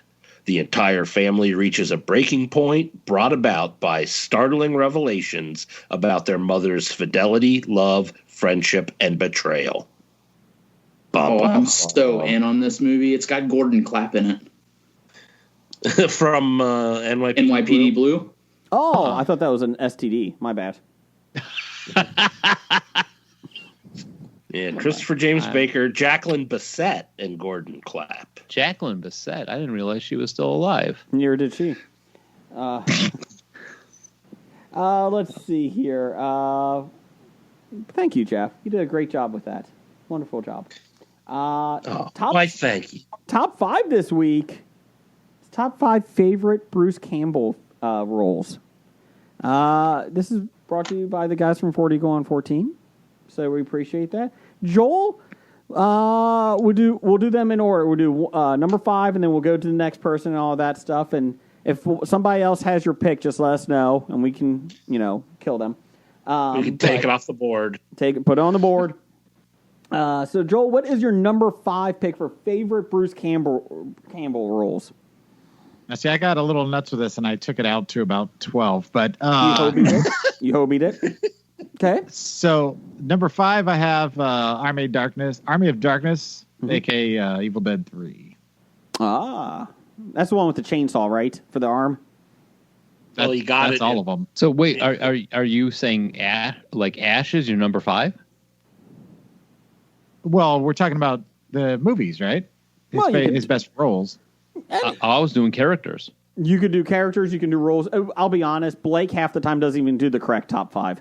So don't worry about it. Don't worry about it. Joel, you do you, buddy. You do you. I do frequently. A lot of chafing. Use some of that vinyl next time. I told you, man. Lanolin, you don't need any of that LO crap. Yeah, I went with actual movies. Okay. Preferably starring roles versus ones where he was, like any of the Sam Raimi movies, like the Spider-Man where he pops up. Yeah, I skipped those. Brian. Yeah, I didn't. Poor Brian. Mike, what's your number 5? Number 5, I have him as Autoclus from the Tales of Hercules and Xena shows. Oh, That was number 4 on my list. put it on the board. Oh. Look at that. Number 5 for you, Well, Brian. mainly for Xena, not necessarily Hercules, because Xena was much better. Lots of Kevin Sorbo talk today. Lots of Kevin Sorbo talk. Brian, number 5. Number 5 for me, I have Ring Announcer from Spider-Man. Oh, nice. Good. I like that one. Jeff, number 5. My number 5 was Briscoe County Jr. from the Adventures of Briscoe County Jr. I will fight you. Okay. Is that on your list? That is on my list. What number? 2. Oh, put it on the board. Look at that. I am a huge, Joel knows, I am a huge Briscoe County Jr. fan. Yeah, it's something we share. I'm shocked that Fox canceled something good. Let's see. My number 5. I went a different route. I didn't realize that. I was like, I haven't seen a lot of Bruce Campbell films or roles, or at least I didn't think so. So I just did my favorite Bruces. Just Bruce. Thanks, Jason. Thanks for that. Number 5, Bruce Valanche, because it reminds me of Jeff. Oh my God. I sound just like Jeff? You're telling me that? What are you doing Harvey Firestein for? Come on. That's not Bruce Valanche. You're welcome, Jeff. So that's Bruce Valanche. That's actually, I could have Hobie'd it with Bruce because I always call Jeff Bruce, even though it's a different comedian. But, same thing. Completely nothing and similar other than the name Bruce. My number 4 is, because I'm a huge Arizona Cardinals fan, Bruce Arians, the ex-coach. Really like him. Glad he went to Tampa and won a Super Bowl. He's a nice guy. Deserves it. So that's my number 4. That's Jeff. football. Brian wants to reach through the internet and beat the shit out of you. See, Brian, you just have to make up your own top 5. If you don't like guess so. Given. Number 4 for you, Jeff. Oh, that was what's his name from Xena, Autolycus. Gotcha. So don't worry about you. Number 4 for you, Brian. Number 4 for me is the snooty Usher from Spider-Man 2. Oh, that was my number 3. Jeff's not even going to have a list. Number 4 for you, Mike. Surgeon General from Escape from L.A. God. That was my number 2. Number 2? Yeah. You call yourself a Bruce fan? No, I do not. See, now hang on. Now I have to buy a book because I have to write how many people I'm getting a kick in the nuts when I see them. See, I've literally seen Burn Notice. Oh, I could have That's put that on my list. Damn it. I haven't, so that's one thing I couldn't put on my list. And the Spider-Man movies. Like I've never really seen him in anything. Aw. See, you should have done favorite Bruce's. It works. I keep telling my wife, I'm like, eventually I'm going to achieve Bruceness, and you're going to be married to Bruce Campbell. So just get ready for it. It's coming. Oh, it's coming. Joel, attest to me on this one that I am eventually going to become Bruce Campbell. I can. That's my goal in life. My biggest disappointment was years ago. I was on a business trip, and I don't even know. I think it was in Cleveland, and there was a comic book convention, and I went to it, and they had Bruce Campbell there, autographs for $40. Nothing. It was before he really became a pop culture phenom. And how long ago was this? He was a pop culture phenom in the 90s. Probably 17 years ago, 16. And I didn't get his autograph, and I should have. That was my downfall. He's still alive. It's not like it's Stan Lee or anything. Well, everybody that I get an too autograph from, they usually die. Adam West, so one. Anyways, Joel, what's your number 4? Well, since I went the Jason route and messed up the list, my number 4 for best Bruce Campbell performances is Ash vs. Evil Dead, the series. Oh, see? You know what, Joel? This is why we're kindred spirits. I like this. I think so. What's your number 3? My number 3 is The Adventures of Briscoe County Jr., which when I went away to college, my mom was kind enough to tape the rest of the series for me, since I didn't have, really access to watch it when I was at school. Nice. I completely understand that. I was not really able to watch it all that much when it was on because, I went to school in a place where we had no television reception. He was Amish. Number 3 for you, Mike? Number 3 for me is Ash from Evil Dead and all the other Evil Dead movies. See, now you're just copying Joel. That's not cool. Come on. I will never. That's fighting words. There's another nut kick. Put it on the list. Gotta get a bigger book. No, Ash is my number 3. Okay. Number 3 for you, Brian. Number 3 for me is the Maitre D' from Spider-Man 3. It all makes sense. 380 episodes in, I think her top 5 has jumped the shark. It's officially or just getting good. Jeff, number 3 for you. Which one was that? My number 3 was Snooty Usher from Spider-Man 2. You're awful, Jeff. My number 3 favorite Bruce is Bruce Campbell. I really liked him in Burn Notice. Wow.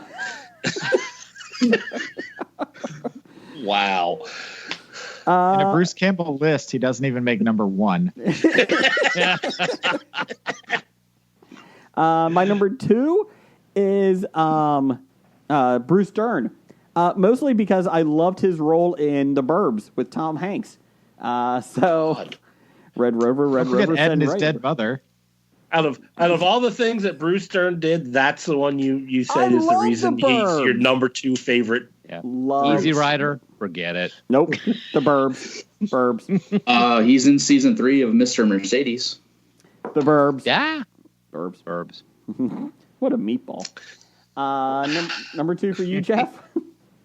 Number 2 for me was the role of Doug Gilchrist, the brother of the president, in that one episode of 1610.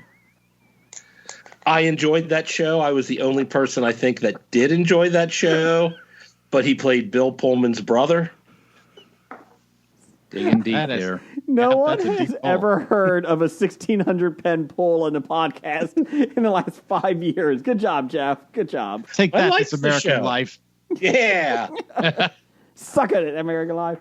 Brian, whatever your name is, what's your number 2? So I hobied this one. Number 2, I had the Surgeon General of Beverly Hills from Escape from L.A. And I also had Ed Billick from The Ellen Show. Oh. See, 7 episodes. Yeah, I didn't remember him from Ellen, and I was like, I guess it was after I stopped watching. Well, then again, I pretty much stopped watching when they changed the name from These Friends of Mine to Ellen, but it was no 1600 pen. Oh God, it wasn't 1600 pen. Much better. So good. West Wing has Jenna nothing Elfman, on it. Yes, it didn't. Number 2 for you, Mike. Number 2 for me is Briscoe County Jr. Because how can you combine Bruce Campbell and Sho'nuff and not just get some glorious TV out of it? That wasn't even on my top 5. I'll be honest. I was kind of surprised. Oh, that's because his name was Briscoe, not Bruce. Exactly. Yeah. Joel, number 2 for you. The original Evil Dead. Okay. I like how 3 of his 5 is the Evil Dead series so far. Evil Dead 2 hasn't been on the list yet. What's your number 1, Joel? Evil Dead 2, Dead by Dawn. I wrote an article about how the Evil Dead franchise is the only perfect franchise that has maintained consistency from beginning to end. Joel, I swear to God, I mean your whole list is like Ash. Would you? But do you think the new Evil Dead has a place in that, Joel? Yep, I include that in there. Really? Fede Alvarez did a good job of taking something and making it the same but different. Mm-hmm. It's a little hard to watch because it's so aggressively violent, but I think it holds up. And I included other things. They just fell outside of the 5 window, like Bubba Hotep, Running Time, My Name is Bruce, Terminal Invasion, Man with the Screaming Brain, Moontrap, Maniac Cop. He's got a lot of other good roles, but Ashley J. Williams is his bread and butter. I was just curious because I've never seen the new one, so I was just wondering if it. I heard it was bloody, but I just haven't seen it yet, so I was just wondering. The episode we watched it for a show about a year ago, and the episode with the high school mascot is probably my favorite of the show. He's talking about the series Ash vs. Evil Dead. Yeah, not the movie. Blake was a fan of that series too.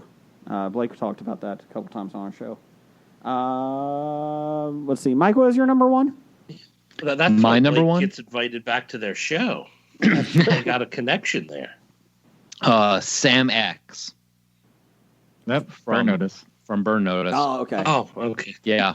While Ash is he's a great character. He's a lot of fun to watch, but he's like a one-trick pony. Mm-hmm. Sam Axe, I think Bruce Campbell finally really came into his own and having the Campbellness of his presence on the show and still being a main character. Yeah. Burn Notice is one of my favorite shows. I really enjoyed Burn Notice. I really did. Yeah. That was a great Never series. watched it. You really should check it out, man. It's good stuff. Yeah. Brian, what's your number one? Number one. Number one for me is Bruce Campbell from My Name is Bruce. I thought that was going to be on more people's list. The sequel to My Name is Earl. Jeff, number one. It is not. Wow. Billy Connolly was in WKRP, the new WKRP. Yeah, no. It's amazing how not even one episode Billy Connolly actually was in. Yes. Number one for you, Jeff. My number one pick was when he played Santa Claus in The Librarians. Holy crap. I haven't. Wow. I don't think you had I don't know if that was a good holy crap or a bad holy crap. No, I haven't. My girls used to watch The Librarians all the time, and I haven't even thought of that show for a while. Oh. I thought of it when I looked through his IMDb, and I'm like, oh, yeah, he was in that, because I did watch The Librarians. While you were busy watching Burn Notice, I was watching The Librarians. Mm-hmm. Jeff, you really have the pulse of the pop culture world right now between 1600 Penn and The Librarians, man. Whew, you are just rocking. If you're going to bring up Bruce Campbell, how can you not talk about those? That wasn't even on my top five. My number one was Bruce from Finding Nemo. So, the shark. So, fish are friends, not food. That's a good impression. That's a good one, Joel. That's a good one. It's no, some people just want to watch the world burn. But it's pretty damn close, Joel. I didn't know that Michael Caine was in Finding Nemo. Michael Caine. We had some listener feedbacks. Michael Caine. So had some listener feedbacks on these. Steve at ELIFM Podcast had Darkman. He's at the end of it. Hudsucker Proxy. Yep. Burn Notice. Army of Darkness. And Congo. Oh, that's right. He loves that movie for some Mad reason. Gorilla. Sad Gorilla. Sad Gorilla. Pretty Amy. Pretty Amy. Let's see. Top five for Randy at RJ Holt 666. It's not evil. He's just handled that way. He had all of them. Hercules and Xena. Briscoe County. And Sky High. Number one fan, Doug, really likes Sky High. And Jack of All Trades. There you go. Oh, I forgot. Oh, I feel so terrible. I forgot about Jack of All Trades. Sorry, a lot of people did. Shut up, you. It's unfortunate. You know what, though? He's no Bruce Valanche. I will say that. I'm putting another note in my book. Don't get Jeff mad at you. Let's see here. Thank you for doing the bare minimum this week, Jason. You're welcome. I'll be honest. I'm okay with that. I'm okay with that.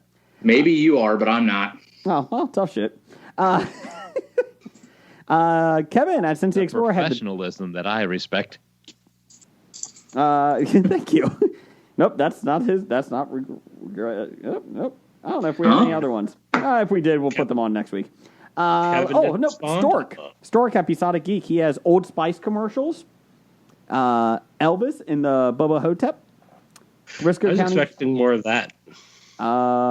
Briscoe County Jr., Bruce Campbell in My Name is Bruce, sequel to My Name is Earl, and Ash Williams from the Evil Dead universe. So there you go. And let me see here. Just making sure we didn't miss anybody here. I think, Brian Auer had Otoculus from Hercules and Xena. Mm-hmm. Briscoe County Jr., Jack of All Trades, Burn Notice, and Army of Darkness. See? I didn't want to repeat everybody, so that's why I did the top 5 Bruces. I think that worked out well. Yeah, I didn't want to actually give a list, so I made up something. Yep. Okay. Simmer down, Bruce. Did anybody have any honorable mentions? I had enough time coming up with 5. Okay. Brian, let's wrap this show up with our top or uplifting end obituaries. Obituaries. I'm glad I'm not dead. Yeah, we forgot that last week. I'm glad I'm not dead. Yay. Obituaries. You're not supposed to sing anymore. We took that away from you, Jason. Tough shit. That was Joel. So actually. I did even less than you, Jason, for this part of the show because I didn't write it down.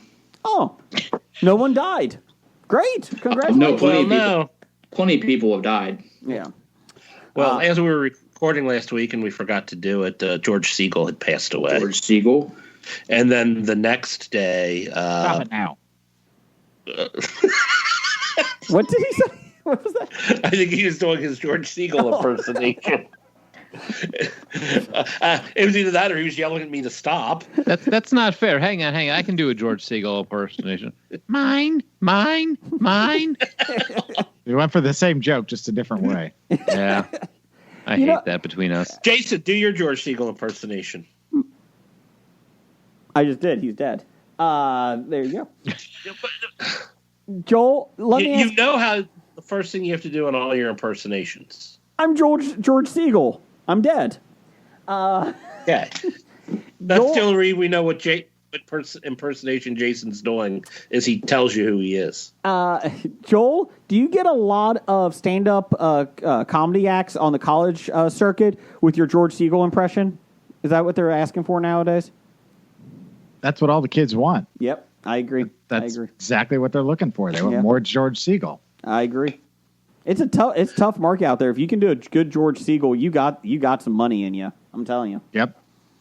Anyway, the next day after George Siegel passed, his Jessica Walter, who played George Siegel's wife in Just Shoot Me. Did she? She passed. Was it George Siegel's all the way down? What, Jason? Nothing. I'll shut up. That wasn't even. I felt bad after even saying that joke. I'll shut up. Well, we don't make fun of Jessica Walter. She did some of the best stuff in the last couple years or decades. There's always money in the banana stand.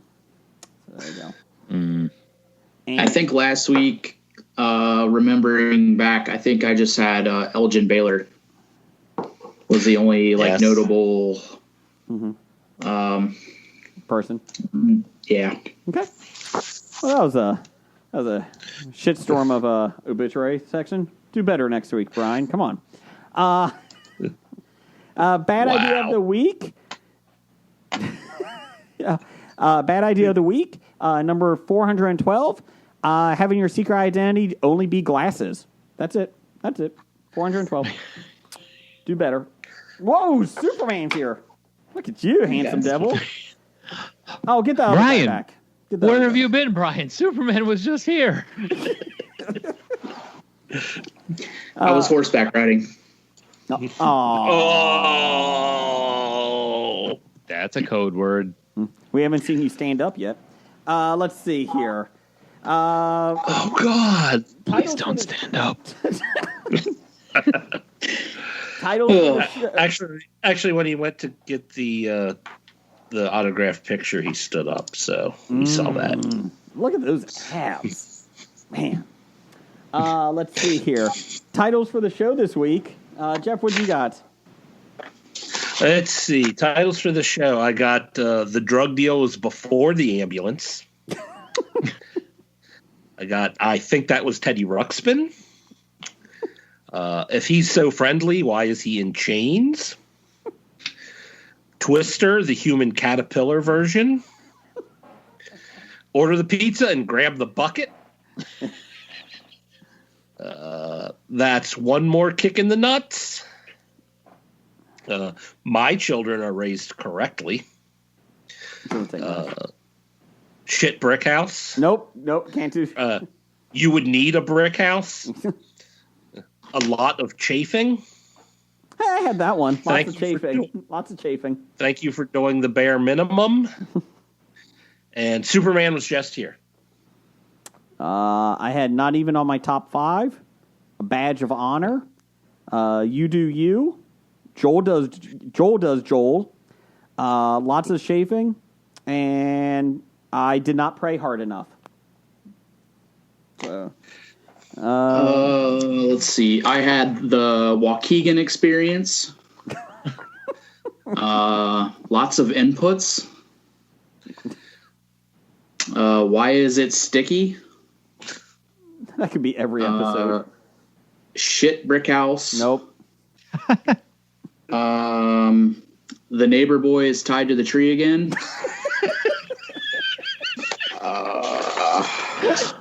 I didn't know this was the thing. Stop. That's it. That's the title. Neighbor's Kids Tied to the Tree Again. That's it. We're done. Yeah. So I thought we should let our guests pick. Okay, pick one there, Mike and Joel. Joel, what do you think, man? I'm up between Why Is It Sticky and The Neighbor Boy Is Tied to the Tree. We could put it together and be like, why is The Neighbor Boy sticky? That might get us on another list. That's not a good list. That's not a good list. I think by their reaction that the neighbor boy being tied to the tree is the way to go. The neighbor boy is tied to the tree. I think we'll vote for that. Okay. Joel, Mike, thank you very much for coming on our show. Thank you, Jasmine. Thank you, guys. Yeah. Thank you for having us. It's been a lot of fun. It has. I don't know why it took 7 years. I blame our intern. So, got an intern? Yeah, Brian, right there. Brian, yeah, we needed an intern. There is an intern, Gary from Teen Mom. He was our intern for a while, so he's looking for a job. So if you're looking, and he's actually not far from you guys. He's in Gary, Indiana. Yeah. Oh. So, well, we can't then. Yeah. Okay. Sorry. Just letting you know. I don't know what your guys' feelings on Gary is, but or Indiana. Same as everyone in this country's feelings about Gary, Indiana. Gary, Indiana is kind of like when you reach and you kind of scratch your ass and you get that little chunk of peeled skin out of between the crack of your ass and it sticks under your fingernail. I think we got a new title for the show. No. We're sticking with the neighbor's kid tied to a tree again. It's like the taint of this area. Yeah. Gary, Indiana is the taint of the Midwest. Well, that explains the Teen Mom connection. Oh, great. Now no one in Gary, Indiana will listen to us. First Mississippi, now Gary, Indiana. Hey, you're the one that chased off Mississippi, Jason. I did. The whole state? That's impressive. So we did have some people listen. listen. It was Alabama you chased. It was Alabama. So I made fun of Alabama for a good 3 weeks about their education system. And I'm not kidding. Every week I just checked just for fun. And every week I lost more and more listeners in Alabama. We went from 3 to none in 3 Alabama weeks. was never our hub just because, they don't have technology. So that was another reason. But yeah, Alabama kept losing every week. I think we had at one point, we did have more downloads in Ghana than we did in Alabama. We did. Jesus. Are you okay? So are you guys?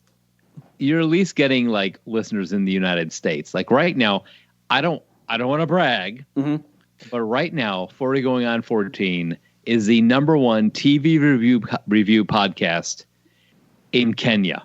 Whoa! Take that. Nice. So here's the thing: you're #1 in Kenya. We're number 10 in Sweden? Is that the one? It was Austria. I Austria. thought? That's right. We from our podcasting thing network, they like the hosting site. They sent us like updates of where we're number 10 in Austria.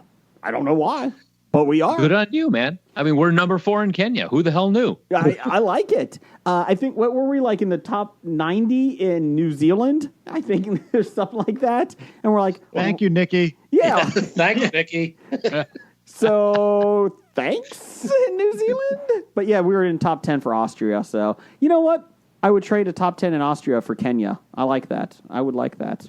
Because Kenya's like a thing, you know, like you're like, ooh, Kenya, number 4 in Kenya. Have you hit every continent yet except Antarctica? Have you been downloaded? We actually have. Okay.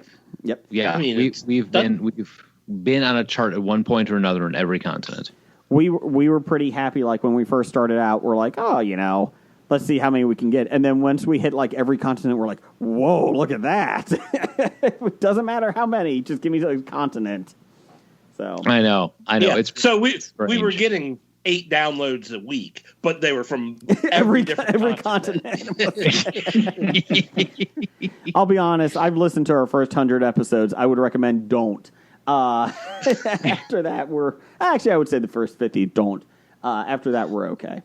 Yeah, there was a moment around episode 30 where Josh, like up to episode 30, like after the show, he's like, I don't understand why our audio is so bad. Man, the recording is so terrible. We just can't get it. And then finally I called Josh and I'm like, look, I don't want to be rude, but it's you. You need a better mic. And but you know what? He bought a new one, and Pat bought a new one. It's funny because like Patrick bought a new one, and then for 2 shows, it was a headset, and he was wearing it backwards. That's a true story. That is a true story. Because Pat would be talking, he's like, I don't understand why this headphone just isn't working. It's just I'm like, give me the model number. I looked up, I sent him the picture of it, and he's like, holy cow, look at how that guy's wearing it on the picture. Oh my God, it sounds so good now. He may have been high at the time. Joel confirmed for me that this is how that conversation went. He may have been high at the time. Not confirming or denying. Yeah, once we got rid of the condenser mics, we were like, oh, this is a whole lot easier and better sounding. Like, oh, yeah. Friends don't let friends buy Blue Yetis.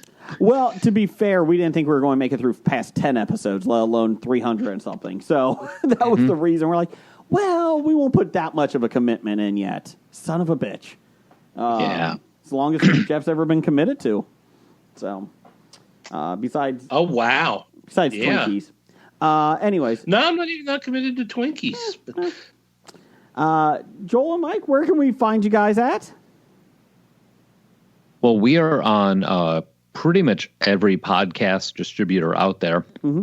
We're currently hosted at Blueberry, but I direct people to Podcast Addict if you're on mobile. It's a great place to find us. You can also find us on our home on the web. That's 40go14.com. And if you'd like to give us a call, you can give us a ring at 708-NOW-RAP. That's 708-669-9727. And that was like a reflex action. We've also got a Facebook page as well as Twitter. And if you're on Discord, we have an ongoing Discord chat where you can interact with us. And it pretty much moves all day long, 24/7. There's something going on there. There's something. In fact, today, Josh was sharing pictures of his meat. All right. So how do I find you? I got my Discord open. Let's see. Oh, that sounds dirty. I will grab an invite link for you guys, and I'll put it in the chat right now. Oh, okay. Great. Okay.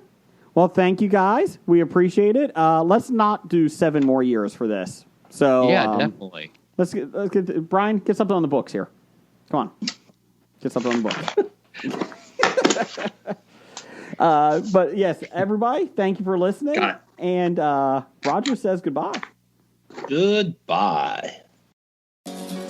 Walking Dead to Talking Heads, from comic books to TV sets. There's a history, not so bad. There's the history. It's the history of bad, so bad. The history of bad, it's bad. History of bad ideas. Podcast. You are listening to a Hobie.